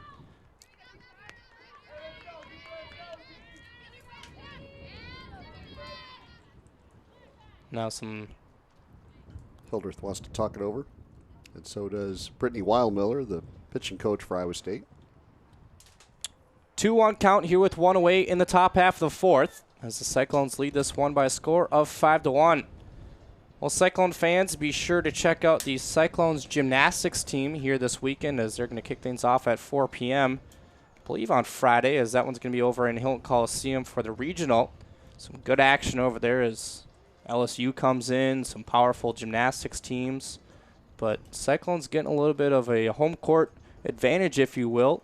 Home mat advantage? Home mat advantage, is that what you call it? I don't know. Home floor, there's floor exercise. Home beam advantage, home horse advantage, I don't know. So a big opportunity. Big opportunity for the Cyclone gymnastics team to host a regional, so be sure to go check that out. Jay Ronay and his program excited about getting to host this year. 2-1 count here with one away. Nicholson awaits the 2-1 pitch. Johnson sets and delivers. That one misses on the inside. A throw back to second base now, but not in time as Maddie Reese comes up to cut that one off. So have to imagine that was talked about in that little meeting there to see if you can get the runner over on second base, but no dice on that one. Last pitch was a ball, so it's going to be a 3-1 count. Johnson looks in, sets, and delivers. That one's going to be off the outside corner, and so the hitter draws a walk there as Nicholson's going to trot down to first base. And the first and second situation now here for Samantha Olson. Fourth walk of the day for Johnson. She's walked one in each inning. One more note on the gymnastics meet, Mitch. Last chance to see Caitlin Brown. Great career for Caitlin, senior. She's an All-American for Iowa State, and congratulations to her on that honor. One away here, as here comes the first pitch to Olson. Olson squares around a bunt, but can't get it down, as that's going to be a ball.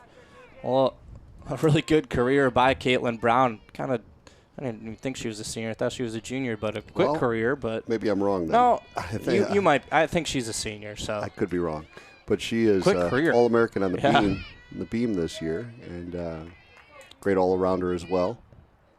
So here comes the 1-0 pitch. That one's going to be squared around. That one's going to get away from the catcher, and so the runner's going to advance. And ball two there, and that's not what you want if you're the Cyclones, but Hildreth had a hard time coming up with that off-speed pitch, and so second and third with one away. Well, for UNI, this is your big opportunity. Down 5-1, but a couple runners in scoring position, just one away, and so an important opportunity for the Panthers, and certainly Katie Johnson wants to settle in and get this big out right here. Olson with a 1 count. And field in on this one. Here comes the pitch. That one's fought off into the screen. So the count goes to 1-2. Olson reached on an E5 back in the second inning as Antion had a tough time with the throw. And Spenlove wasn't able to make a play on that one as Olson was then stranded at second base after stealing second base. Infield in here with one away and a 1-2 count. Olson awaits the pitch from the right-hander Johnson. That one's fought off again. Look out into the crowd sharply. Good crowd today. Size over there in the left field bleachers as well, helping to build the atmosphere here at Cyclone Sports Complex. Cy almost never misses a game. Never. 1-2 count here as Olson awaits the pitch. That one's going to be, looked like it hit off her foot, but it's going to be foul. Must have hit off the inside of the bat there, so she'll have to trot back to the plate, take another hack at it. Well, just a big at bat right here because you've got the bottom of the order for UNI, and they're going to talk this over. Was she out of the box when that ball hit her foot? Nope. The at bat continues. But you want to get this number 9 hitter. You don't want to get to the top of the order with still only one out and maybe a couple of runs in if she's able to deliver here. So big at bat for Katie Johnson to try to wiggle out of little bit of this jam right here. Johnson, the right-hander, will set and deliver the 1-2 pitch. That one's going to be grounded back over to Johnson. It has to fire quickly over to first base, but not going to be time. And now the play back at home. The runner's going to be in a pickle, and a nice job here to throw over to third and get the out. So a nice job by the Cyclones. Weren't able to get the out at first, but then able to get the runner over at third and cut down that lead runner. Sammy Hildreth, a great play behind the plate. You know, she is really a good defensive catcher, and she had to release that ball very quickly. Once the runner made that decision to scoot back to third, Hunter, Hildreth had to let it fly, and she got it there just in time. Really good play by Hildreth. So Olsen goes over to first base, and a nice play here as you see the replay. Not able to get him over at first, but then the Cyclones able to do a nice job to get the runner in a pickle. And a nice throw, strong throw there by Hildreth as here comes the first pitch. A snap-back throw over to first base, and just back in time. Barely. Is the runner Olsen. Nice snap-back throw there by Hildreth. Brittany Wildmiller was out there halfway into the infield thinking she had her. Sure looked like it. Stacy Gemeinhardt-Sessler out to discuss it. She thinks it was an out. I want to mention, too, Mitch, on that snap throw by Hildreth down to third to get that out. Good tag by Annie on at third base, too. She got that really quick tag down. And so did Spenlove there at first, and that's what Stacy Gemeinhardt-Sessler is saying. She really thought that was an out. Sure looked like it was there in time from our vantage point, but boy, that was close. Still a big out, though, 2 away now, and get the opportunity to get out of this inning without any damage. Well, Caitlin Wennick steps into the dish here, the shortstop for the Panthers this afternoon, as she awaits the 1-0 pitch. That one's going to miss inside for ball 2. Wennick seen a couple of at-bats now here in this game. Walked in the first and later scored. That's the lone run for the Panthers. And then flew out to the catcher in the second. As here comes the 2-0 pitch from Johnson. That one misses on the inside corner for ball 3. After his back-to-back throws by Hildreth, I don't think we're going to see UNI be real aggressive on the base paths with the ball in her hands, because she has shown a strong, strong arm and a willingness to put it right on the money and make that throw. So it might settle them down on the bases. 3-0 pitch misses upstairs, and so it's a 4-pitch walk to the leadoff hitter, Wennick. And the base is loaded here for the Panthers. It's the 5th walk of the game for Johnson. That's really been her only bugaboo. She's only allowed 3 hits. But she's put some runners on. She's done a nice job getting out of jams, though. She's certainly in one here with the bases loaded. Hunter at third, Nicholson at third, Olsen at second, and Wennick at first. As Michaela Redinger digs into the box on the left side here. Here comes the first pitch from the right-hander Johnson. That one misses outside for ball 1. And here you just have no choice but to be aggressive. You cannot afford to walk in a run and keep this inning going. You want to at least challenge them to make them put it in play. Redinger with a walk in the third and a strikeout in the first. She awaits the 1-0 pitch. That one's going to be in there for strike 1, and the count will go even. Really good pitch from Katie Johnson, right in on the inner half. 1-1 count here with 2 away. Panthers threatening with the bases loaded. Johnson, the right-hander, will look into a catcher, Hildreth. Hildreth flashes some signs, and here comes the 1-1 pitch. That one's going to be fouled off. I don't think that's necessarily what Redinger wanted to do there. She kind of got caught in the middle. But now Johnson able to be ahead in the count 1-2. Now this would be big for Katie Johnson if she can get out of this inning without allowing any runs. Bases loaded for the Panthers. Johnson looks in with a 1-2 count. She'll set and deliver. That one's going to be lifted over to short. Slater underneath it for the third out. So Johnson able to get out of a bases loaded jam. And the Cyclones still lead it 5-1. You're watching Cyclone Softball on Cyclones.tv. Bottom of the 4th inning. Cyclones up 5-1 in this one as the Cyclones able to get out of a bases loaded jam in the top half of the 4th inning. Northern Iowa with just 3 hits on the afternoon have that 1 error as well. 1 run. Cyclones with 5 runs off 6 hits and 1 error. It's going to be the top of the order up here for the Cyclones as Gomez, Bingham, and then Kappert due up here for the Cyclones. As Gomez scored a couple runs in this one as she waits the first pitch. Going to lay down a bunt, but that goes foul. So the count goes to 0-1. Boy, look at where the infield plays for Brittany Gomez.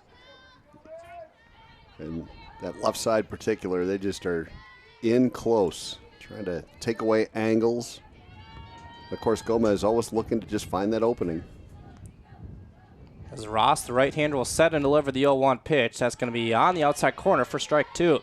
Well, you notice the outfielders, too. At right field, not necessarily. She's playing normal, but then the center fielder and left fielder Kristen Lott kind of shading in a little bit towards down the line, and then the center fielder, Michaela Redinger, also playing more towards the left side from our angle.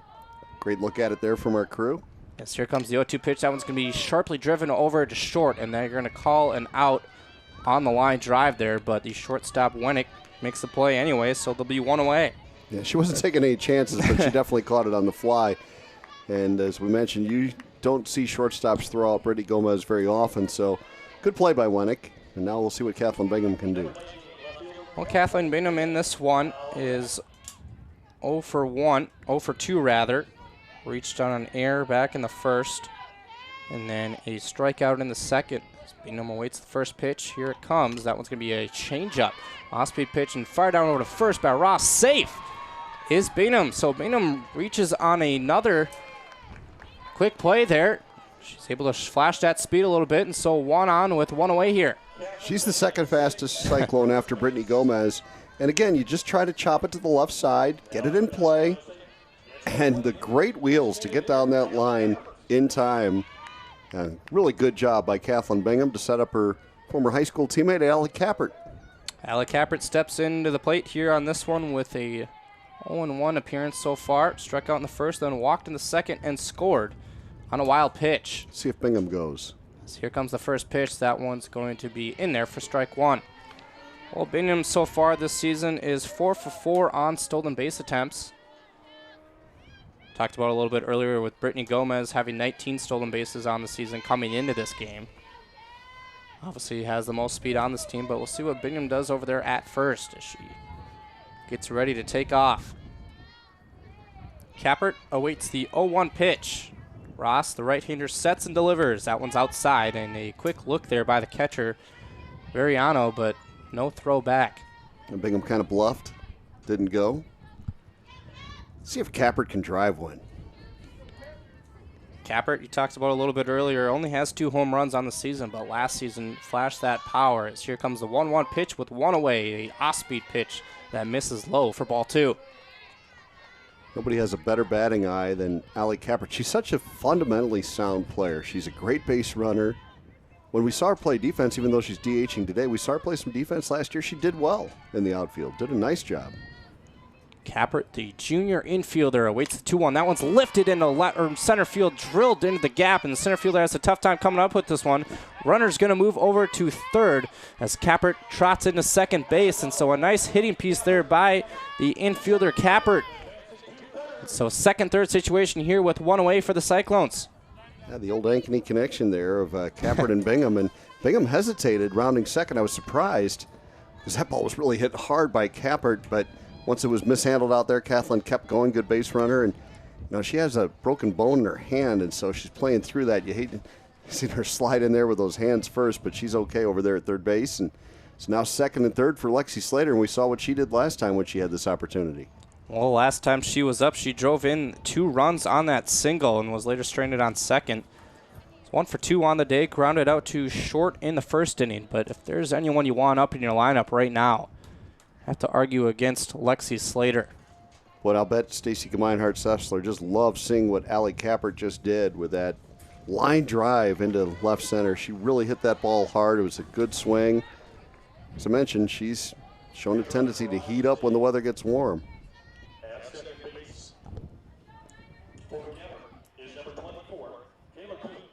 Kayla Coons on to run for Kappert out of West Des Moines.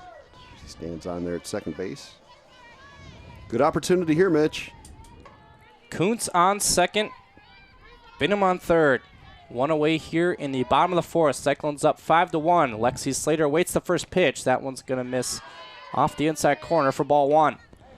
Well, Slater, the senior shortstop, has had a couple plays in this one over at short defensively. And also done a nice job this afternoon at the plate. 1 for 2 with that single in the second. Drove in 2 runs on that single. Leads the team with 30 RBIs. Another opportunity here. Ross, the right-hander, looks in, sets and delivers the 1-0. That one's drilled to right field, but goes foul. Slater, one of many really good players that Stacy Gemeinhardt Sessler has gotten out of California. She's from Ramona, California. They've had a nice pipeline of really good players out of there. Well, Slater can drive something here into the gap or even back up the middle. That decision to put a pinch runner on, and Kayla Kuntz could pay off here in 2 more runs for the Cyclones. As here comes the 1-1. That one's going to be upstairs for ball 2.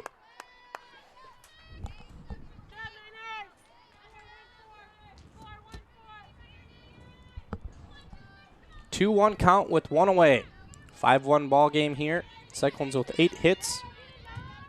Panthers with 3. Beat him on third. Kuntz on second.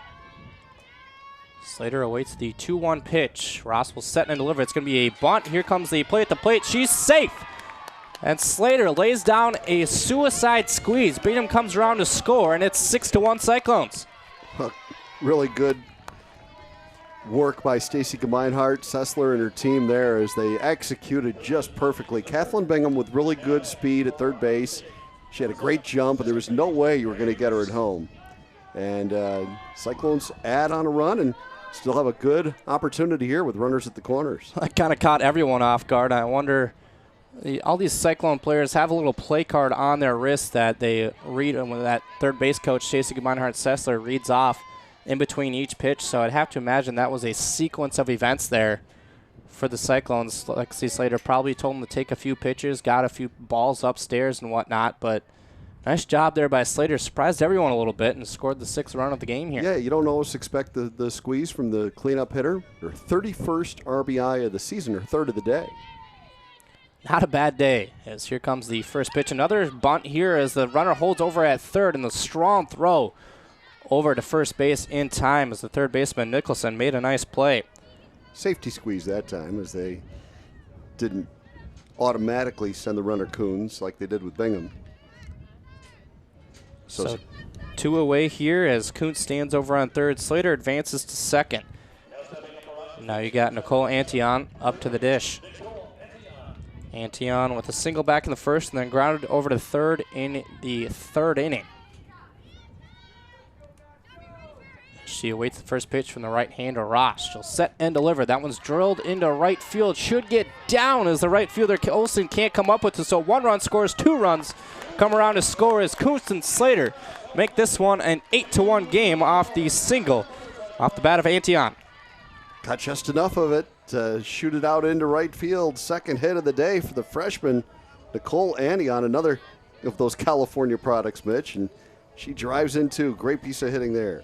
Well, it goes down in the scorebook as a hit and a run, so it doesn't matter how hard you hit it, where you hit it, got the job done. A nice job there by Antion to get 2 runs in as the Cyclones lead this one by a score of 8-1. Ross kind of getting roughed up a little bit. You talked about she got pitcher of the week in the Missouri Valley last week. Well, the Cyclones haven't hit a ton of balls real hard, but Kappert certainly did in this inning. But more just really solid base running and fundamental play. You know, they have looked really good here today fundamentally. UNI possibly making a few changes here. We'll see what happens. 8 runs off 10 hits and 1 error for the Cyclones. 1 run off 3 hits. Looks like and Ross' 1 day run. is done. They're going to go to the bullpen here and bring in Alyssa Buchanan. So pitching change.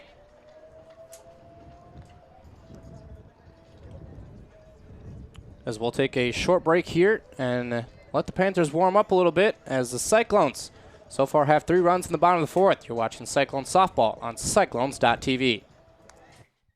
Back here at the Cyclone Sport Complex as the Cyclones with 2 outs here in the bottom of the 4th inning.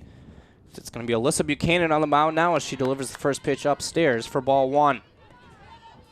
Cyclones with 3 runs here in the 4th inning so far. They've done a nice job. Antione with the 2-run RBI single to drive in Kuntz and Slater. So here comes the 1-0 pitch from Buchanan. That's going to be an off-speed pitch for strike 1. Buchanan, a sophomore out of Fisher, Indiana. Right-handed pitcher for the Panthers as Chelsea Ross kind of struggled today after earning Missouri Valley Conference Pitcher of the Week as that 1-1 pitch is delivered outside and the count goes to 2-1.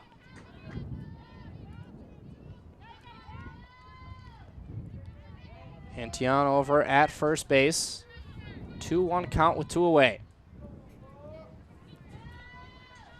McFarland awaits the pitch. That one's going to be grounded over to second. Quick play over to second for the 3rd out as Hunter does a nice job to field it cleanly and flip over to a shortstop for the 3rd out.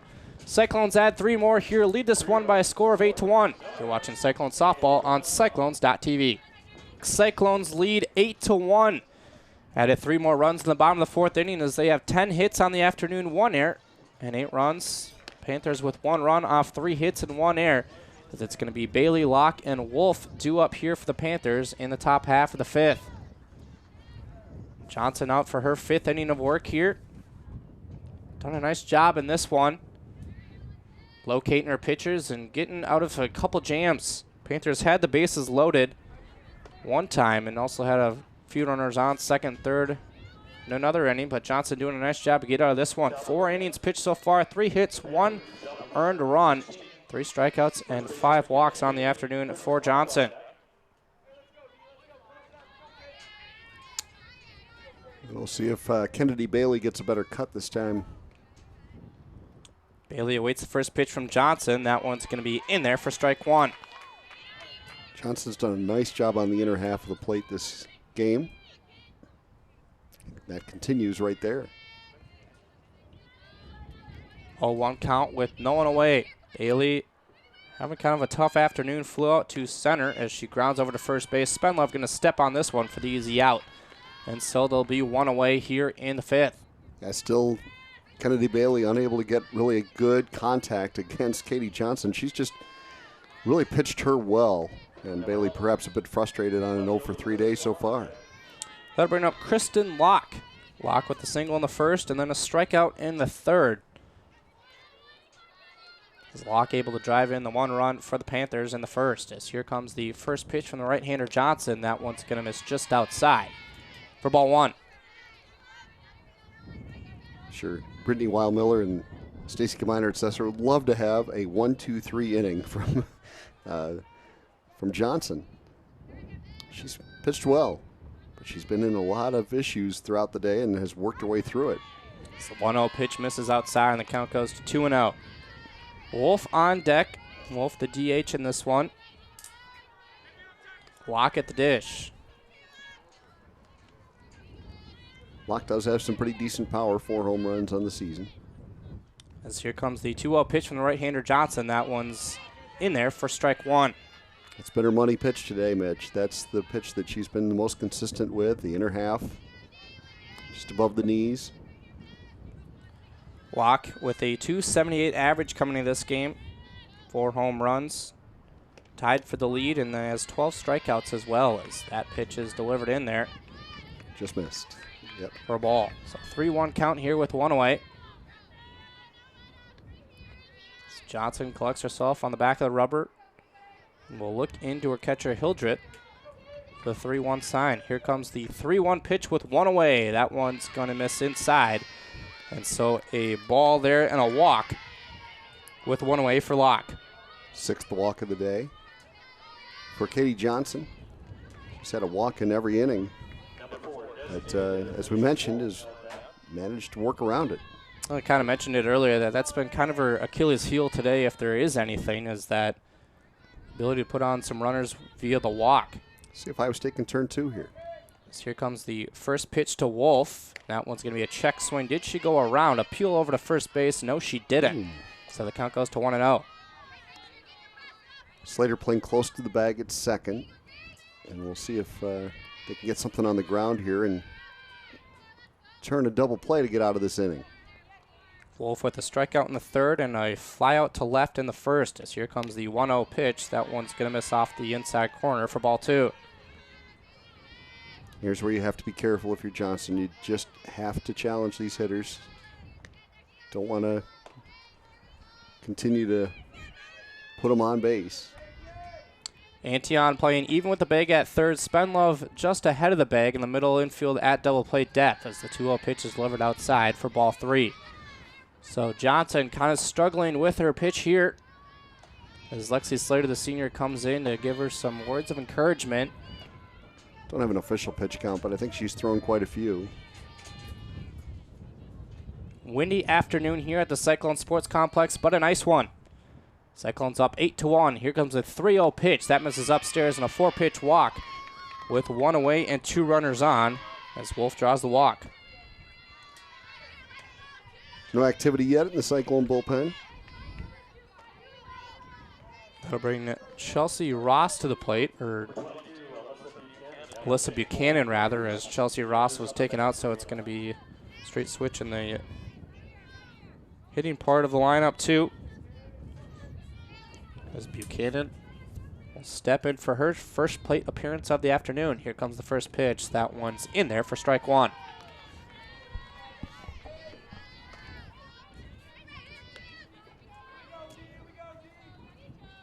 Buchanan, the sophomore out of Indiana.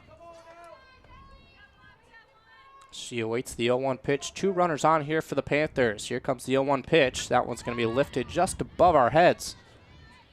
So an 0-2 count.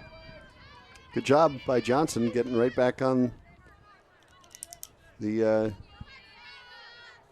strike zone and starting off 0-2 here against Buchanan. So now she's got to go get her. Buchanan awaits the 0-2 pitch. Johnson looks in. Here comes the pitch from the right-hander. Misses well outside. Good job by Hildreth again, chasing that one down. She moves around well behind the plate. We've seen a really strong arm. Very, very good defensive catcher. Well, nice job over there at second base by the base runner, Locke, too. She saw that one was getting away a little bit, so took a bigger secondary lead, but did not advance as here comes the 1-2 pitch from the right-hander, Johnson. That one misses outside as well, and the count goes even at 2. Well, maybe I'm just an overly critical guy, but don't nibble here. Just throw a strike. She hasn't had an at-bat today. Make her beat you. Don't beat yourself. 2-2. And 1 away. You've got 2 runners on. Chance for double play ball if she puts it in play. Make her beat you. Here comes the 2-2 pitch from the right-hander. That one's lifted well out to left field. Should be, and it's gone by the Panthers pitcher, Alyssa Buchanan. And that shows what I know. So Buchanan, in her first at-bat of the day, makes it an 8-4 ball game. Well, we talked about that wind out to left field, Mitch, and how it hadn't really been a big factor. But that time Buchanan got one in her wheelhouse and just got it up there to left field and got enough of it to get it out. Well, it looked like it was up there, but wasn't quite sure that it had the height on that one, but it did with that wind you talked about. Haven't seen it here this afternoon, but that one paid off, and so an 8-4 ball game. We talked about the nibbling a little bit. There it is. You gave her the pitch, and she drove it. So 1 away here. The base is cleared for the Panthers as they'll look to continue to do damage. It's going to be Julia Hunter. As Hunter awaits the first pitch from Johnson. That one's going to miss low for ball 1. Yeah, but I still contend that it was the nibbling that cost her earlier. Very true. By producing hitter's count and by putting those 2 runners on base, to set up the 3-run shot. So Brittany Weil-Miller out to talk to Johnson, try to settle her down a little bit. She still has an 8-4 lead to work with, trying to pick up her 9th win of the year. She's 8-6 coming into this one. I think she's a vastly improved pitcher over a year ago, just a sophomore. But as we mentioned, forced into duty, pitched a lot of innings a year ago as a freshman. But I think she has really, really improved. And I think she throws the ball with more velocity this season. I think with more accuracy for the most part. But confidence might be shaken a little bit after that 3-run blast, but she'll try to settle back down here. Hunter with the flyout in the second inning to the pitcher Johnson, and then roped a double in the fourth inning as she waits the 1-0. That one's going to miss inside for ball 2. Not a bad pitch at all, just missed. Hunter with the double and then reached over to third on a pass ball and was later thrown out in a pickle in between home plate and third, as that was a big out for the Cyclones back in the fourth. As here comes the 2-0 pitch. That one is in there for strike 1. 8-4 ball game. Panthers with 3 runs here in the top of the 5th. 4 hits for the Panthers, 1 error. 10 hits for the Cyclones and also 1 error. So here comes Johnson's 2-1 pitch. That one misses inside, and the count goes to 3-1. Well, Alyssa Buchanan has certainly made this game interesting with that 3-run homer. It's an 8-1 Iowa State lead. In the blink of an eye, it's 8-4. So important pitch here for Johnson on 3-1. Here comes the 3-1 pitch. That one is in there for strike 2, and so a full count now to the Panther hitter. Some action down in the Cyclone bullpen as right-hander Johnson struggling a little bit here in the 5th. Here's the payoff pitch from the right-hander Johnson. That one's sharply grounded over towards third, but it goes foul. That's Brianna Weilbacher. That's the freshman from Columbia, Illinois, warming up down in the Cyclone bullpen. She throws hard, too. Top of the 5th inning. 3-2 count and 1 away. Johnson looking to make something happen. The right-hander toes the rubber, gets some signs from Hildreth. She'll set and deliver the payoff pitch. That one swung on and missed for strike 3, so a big strikeout from the right-hander Johnson, and there's 2 away here in the 5th. Yeah, that helps Katie Johnson a lot to come right back after the home run and get the next hitter swinging on a 3-2 pitch, and a good hitter at that, the Missouri Valley Conference Player of the Week. So good job by Katie Johnson battling back right there. Samantha Nicholson will dig in with 2 away. Nicholson has 2 walks on the afternoon. As Stacy Gemeinhart-Sessler is going to come and talk to the home plate umpire, Tom Topping. They're going to make a change here. So it looks like we're going to have a pitching change. It's going to be, is it Rogentine? Yeah. So they had Weilbacher up warming up, but it's Stacy Rogentine, who might have been up earlier. She'll come in to be the new pitcher for Iowa State. So we'll get everything figured out here in the top half of 5th. Panthers threatening. It's an 8-4 ball game. You're watching Cyclones softball, cyclones.tv. New pitcher is the right-hander Stacy Rogentine as she delivers the first pitch, and that one's going to be a strike to the Panther hitter Samantha Nicholson. Rogentine on the season 6-3. And 38 strikeouts in 56 innings, 3.36 ERA. She's done a very, very nice job. So here comes the 0-1 pitch. That one's in there for strike 2. So Rogentine doing a nice job to come in here, pound in some strikes with 2 away here. She tends to go right at hitters, and I like that. And she's only walked 24 in her 56 innings on the season. Here's the 0-2 pitch. That one misses upstairs. The count goes to 1-2. Rogentine, a former walk-on. She's from Marengo, Iowa, and really valuable part of this team, especially this season, the way she's pitched. She's been very, very good this year. A 1-2 count with 2 away. That one is going to hit the hitter, and so an inside fastball. Actually looked like an off-speed pitch there, but couldn't tell if it hit the bat or hit her wrist, but they say that's what they're going to appeal down at first base, and the field umpire says it did not hit the bat, so she's going to walk down to first base after being hit by a pitch. Look at it right there. I couldn't tell if it hit like the bottom of the bat maybe, but say it hit her, so now 2 away, and Rogentine tries to go after the number 9 hitter. Corners in for Samantha Olson as the first pitch is on the outside corner for strike 1. 3 runs here in the top of the 5th for the Panthers after Alyssa Buchanan knocked in a 3-run home run. Rogentine, the right-hander, sets and delivers the 0-1 pitch. Scored around a bunt, but that one's going to be upstairs for a ball.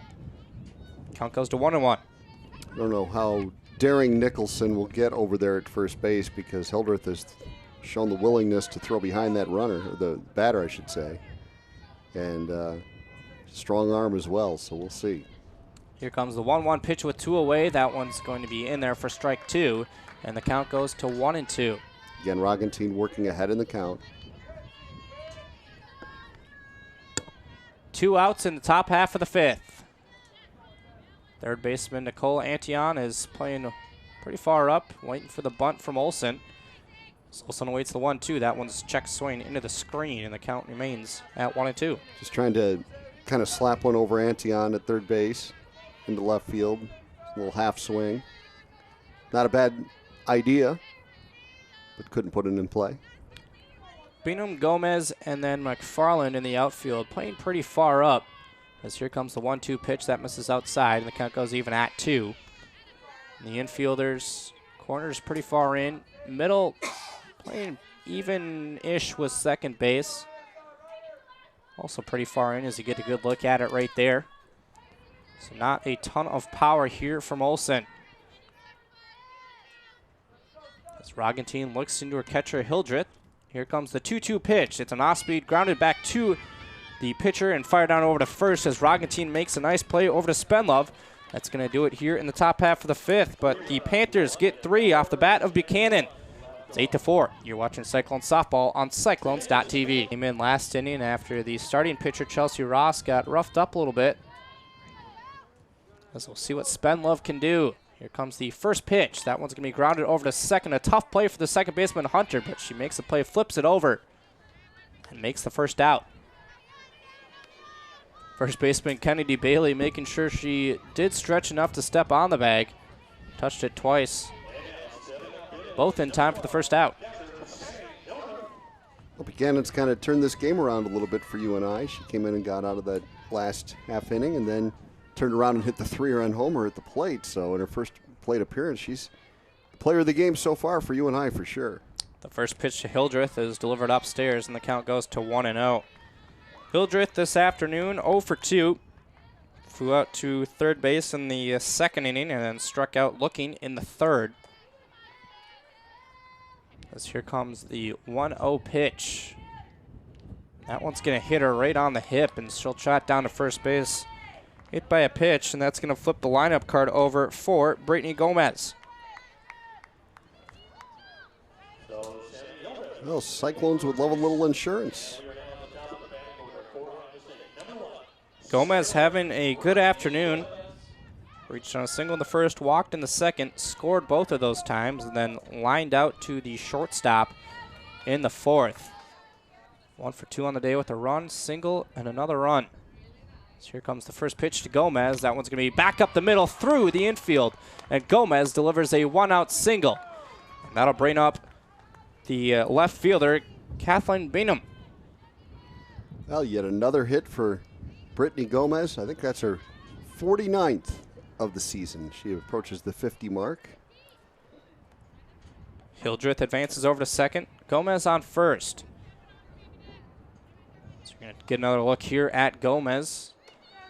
Was able to line that one right back up the middle. Seen it all game where the infielders playing pretty tight with Gomez's speed, and it's going to be a change here in the infield. A pinch runner.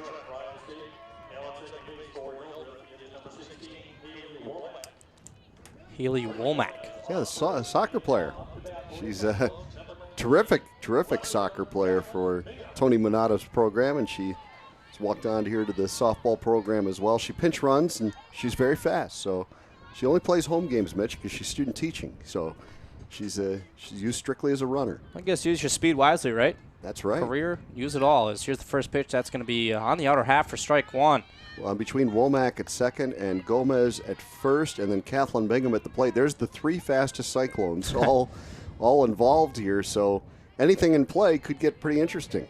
Corners in for the Panthers. Middle infielders playing even with the bag at second. Here comes the 0-1 pitch. That one's going to be grounded sharply over to third. Can't come up with it. Runner's going to hold up at third. As the hitter, Kappert, Bingham rather, able to drill a ground ball over to third. Tough play for Nicholson over there. They've ruled it a hit, and she has had quite a day. Kathleen Bingham with her second hit. She's stolen a base. She scored 2 runs. She's been very, very productive, and now Great opportunity here for Allie Kappert with the bases loaded. We're going to see a visit to the circle. Womack on third, Gomez on second, Bainham over on first. Great opportunity here for the Cyclones. Panthers put up 3 runs in the top of the 5th, made this one a much closer ball game than what the Cyclones wanted. And when we saw Kappert get a really good swing her last at bat, she just hit the hardest hit ball of the day by a Cyclone into center field for what ended up moving her on to second base. And we'll see if she can get a good swing on one here with the bases loaded and just one away. Great opportunity for Iowa State here. And great speed on the base pass. As I mentioned, the 3 fastest Cyclone runners are the 3 on the base paths right here. Kappert will dig into the right side. Buchanan in some trouble here for the Panthers. She'll look into her catcher, Veriano. Veriano flashes a sign. Here comes the first pitch from the right-hander Buchanan. That one's drilled over towards the first base side, but goes foul. Count goes to 0-1. Got a good swing at it. Cyclones 12 hits on the day, Mitch. They're swinging the bats well. Kappert, the DH for the Cyclones. Womack over on third. Gomez on second. Bainham on first.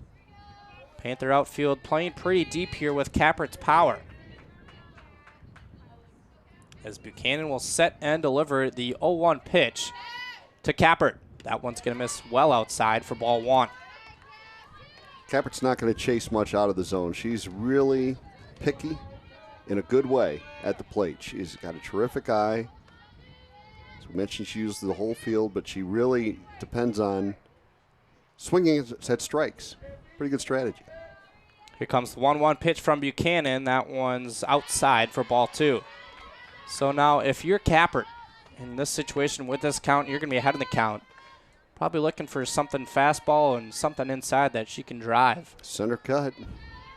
See what she can do. So here comes the 2-1 pitch with 1 away. Buchanan sets on the rubber, and the right-hander delivers. That one's going to miss low for ball 3. Yeah, Kappert's done a very nice job working the count to her advantage, and now she should get something right down the middle that she can drive. We talk about Kappert and her eye at the plate. 21 walks on the season. Had 20 coming into this game and then drew 1 back in the second. As here comes the 3-1 pitch from the right-hander. That misses, or that's on the outside corner for strike 2. Perfect pitch by Buchanan. Kappert laid off it, knowing that she couldn't do a lot with it, and trying to draw ball 4 in an RBI walk. But perfect pitch by Buchanan. It's now full count. 1 away. Here's the payoff pitch from the right-hander Buchanan. She sets and delivers. That one's lifted foul. The count remains full here in this one. It's kind of the at-bat of the game right here, Mitch, because Iowa State a chance to break this one wide open. If Kappert can put one in the gap somewhere, I think you could see 3 score if she was able to do that. Kappert awaits the payoff pitch. Buchanan will set and deliver. That one misses outside, and a walk there for Kappert. That's going to walk in a run as Womack, the pinch runners, comes in to score, and the Cyclones lead this one 9-4. That's good. That'll work. That is what you want. You want the great batting eye, and she didn't cooperate by throwing a strike, so now you still have the bases loaded for Lexi Slater and another run in, another RBI for Allie Kappert. Well, Slater having herself a heck of an afternoon, drove in a couple runs, has 3 RBIs on the day as here comes the first pitch. That misses upstairs for ball 1. Well, we're going to see a visit to the mound here from the UNI coach as Buchanan's gotten a bit wild here in the bottom half of the 5th inning. He started to come out. Has he forgot something? Changed his mind? Or has he changed his mind altogether? He got halfway there and said, never mind. 9-4 game here as the Cyclones lead this one. They're threatening here in the bottom of the 5th. Bases loaded. Womack came around to score in this one already, in this inning rather. Kappert drew the walk. 3 RBIs, a couple of hits on the day for Slater to see what she could do here with the bases loaded. Slater awaits the 1-0 pitch. That one's going to be lifted into the left center field. That's down for a hit. Should score 1. As Stacy Beinhardt-Sessler holds up the runner and a quick throw back to second. But Lexi Slater delivers a single and her 4th RBI of the day. The Cyclones lead now 10-4. Slater's had a bunch of 5 RBI games in her career, and she now has 4 so far in this one. Another solid piece of hitting, line drive over the shortstop's head. And again, with just 1 out, no reason to get too aggressive on the base paths. More good hitters coming up with Maddie Reese up right now. So good inning so far for Iowa State, but a great game today for Lexi Slater. That'll bring Maddie Reese to the dish as Reese awaits the first pitch from the right-hander. That one's going to be in there for strike 1. Bingham over on third, Kappert on second, and Slater on first. Reese in this one had an RBI single back in the first, struck out in the second, and grounded out to short in the fourth. As the second baseman awaits the 0-1 pitch. That one's going to miss outside, and the count goes even at 1. What an afternoon for Lexi Slater. 4 RBIs now, seen the ball well up at the plate. 13 hits for the Cyclones here this afternoon as the right-hander Buchanan sets and delivers the 1-1. That one's grounded back to the pitcher Buchanan, home to 1, but it's over the head of the catcher. And so the Cyclones are going to score a run. As that's going to work for the hitter as Bingham comes in to score. So an error there on the pitcher Buchanan. Having a tough time. Yeah, had all day to throw it home, but just lost grip on it or something. But Bingham scores again, her 3rd run of the game, and a very productive game for Kathleen Bingham, and the Cyclones tack on another run. So Reese is going to reach on an error. But a fielder's choice there. She tried to throw home, obviously trying to get the double play, but not able to do so was Buchanan. As that's going to bring up Nicole Antion. Bases loaded for the Cyclones, 1 away. Buchanan, the right-hander, sets and delivers. Grounded back towards the right side. Tough play for the second baseman. She'll make the play for 1. But the Cyclones score another run as Allie Kappert comes around to make it an 11-4 game rather. It's going to be the 3rd out, Scoreboard is on that one, but the Cyclones put up 4 runs here in the bottom of the 5th, lead it by a score of 11-4. You're watching Cyclones softball on Cyclones.tv. No, the game's over, Mitch. Oh. Mitch, yeah, we'll keep it here because that was the 8-run rule. As the Cyclones got that 8-run advantage, I was like with you because I'm thinking, wait a minute, there weren't. It's a 12-4 final for Iowa State, but there were definitely not 2 outs in the inning when that run came across. But yeah, the Cyclones win by the 8-run rule and pick up their 19th win of the season, Mitch, as they go to 19-11. And good job by the offense today. They ended up with 13 hits on the day, and just a good day. Good solid day all the way around. So the Cyclones able to wrap up a 12-4 victory in 5 innings here as they win by the 8-run rule, have 13 hits on the afternoon and 1 error. Panthers with 4 runs, 4 hits, and 2 errors on the afternoon. So nice job by the Cyclones. As we'll take a break here and come back with more from the Cyclone Sports Complex. Cyclones win this one by a final score of 12-4. You're watching Cyclone Softball on Cyclones.tv. We're back at Cyclone Sports Complex where Iowa State defeats UNI by a final score of 12-4. The Cyclones really had the bats going in this one from the get-go today as they scored 2 in the first, 3 in the second, 3 in the fourth, and then 4 more here in the bottom half of the 5th inning to win by the 8-run rule.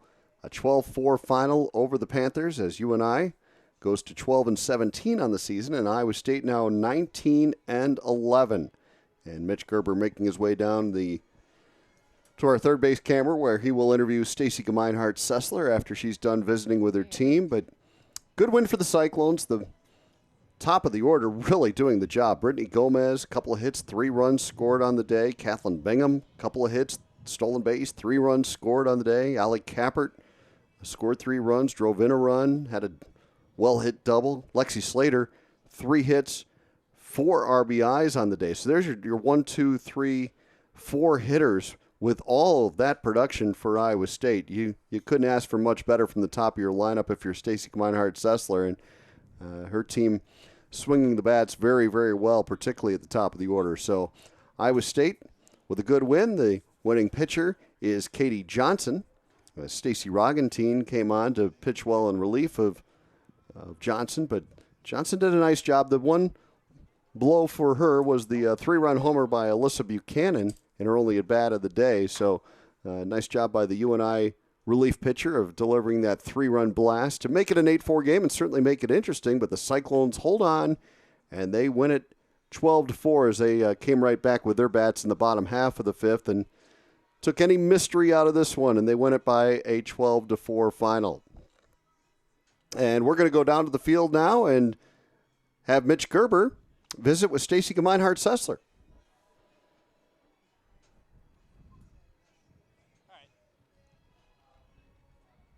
Down here with head coach Stacy Gemeinhardt-Sessler. And Stacy, obviously a very good afternoon for you guys offensively. Alexi Slater obviously able to drive in had 4 RBIs in the afternoon, but a very good day for you guys. Yeah, I mean, I thought we were just talking about how today, I thought we pitched well, we hit well, made a couple defensive miscues, but I mean, all in all, just I thought we put more aspects of the game together than kind of what we sometimes do. I always think that we play pretty well, but then that was really well. It's good.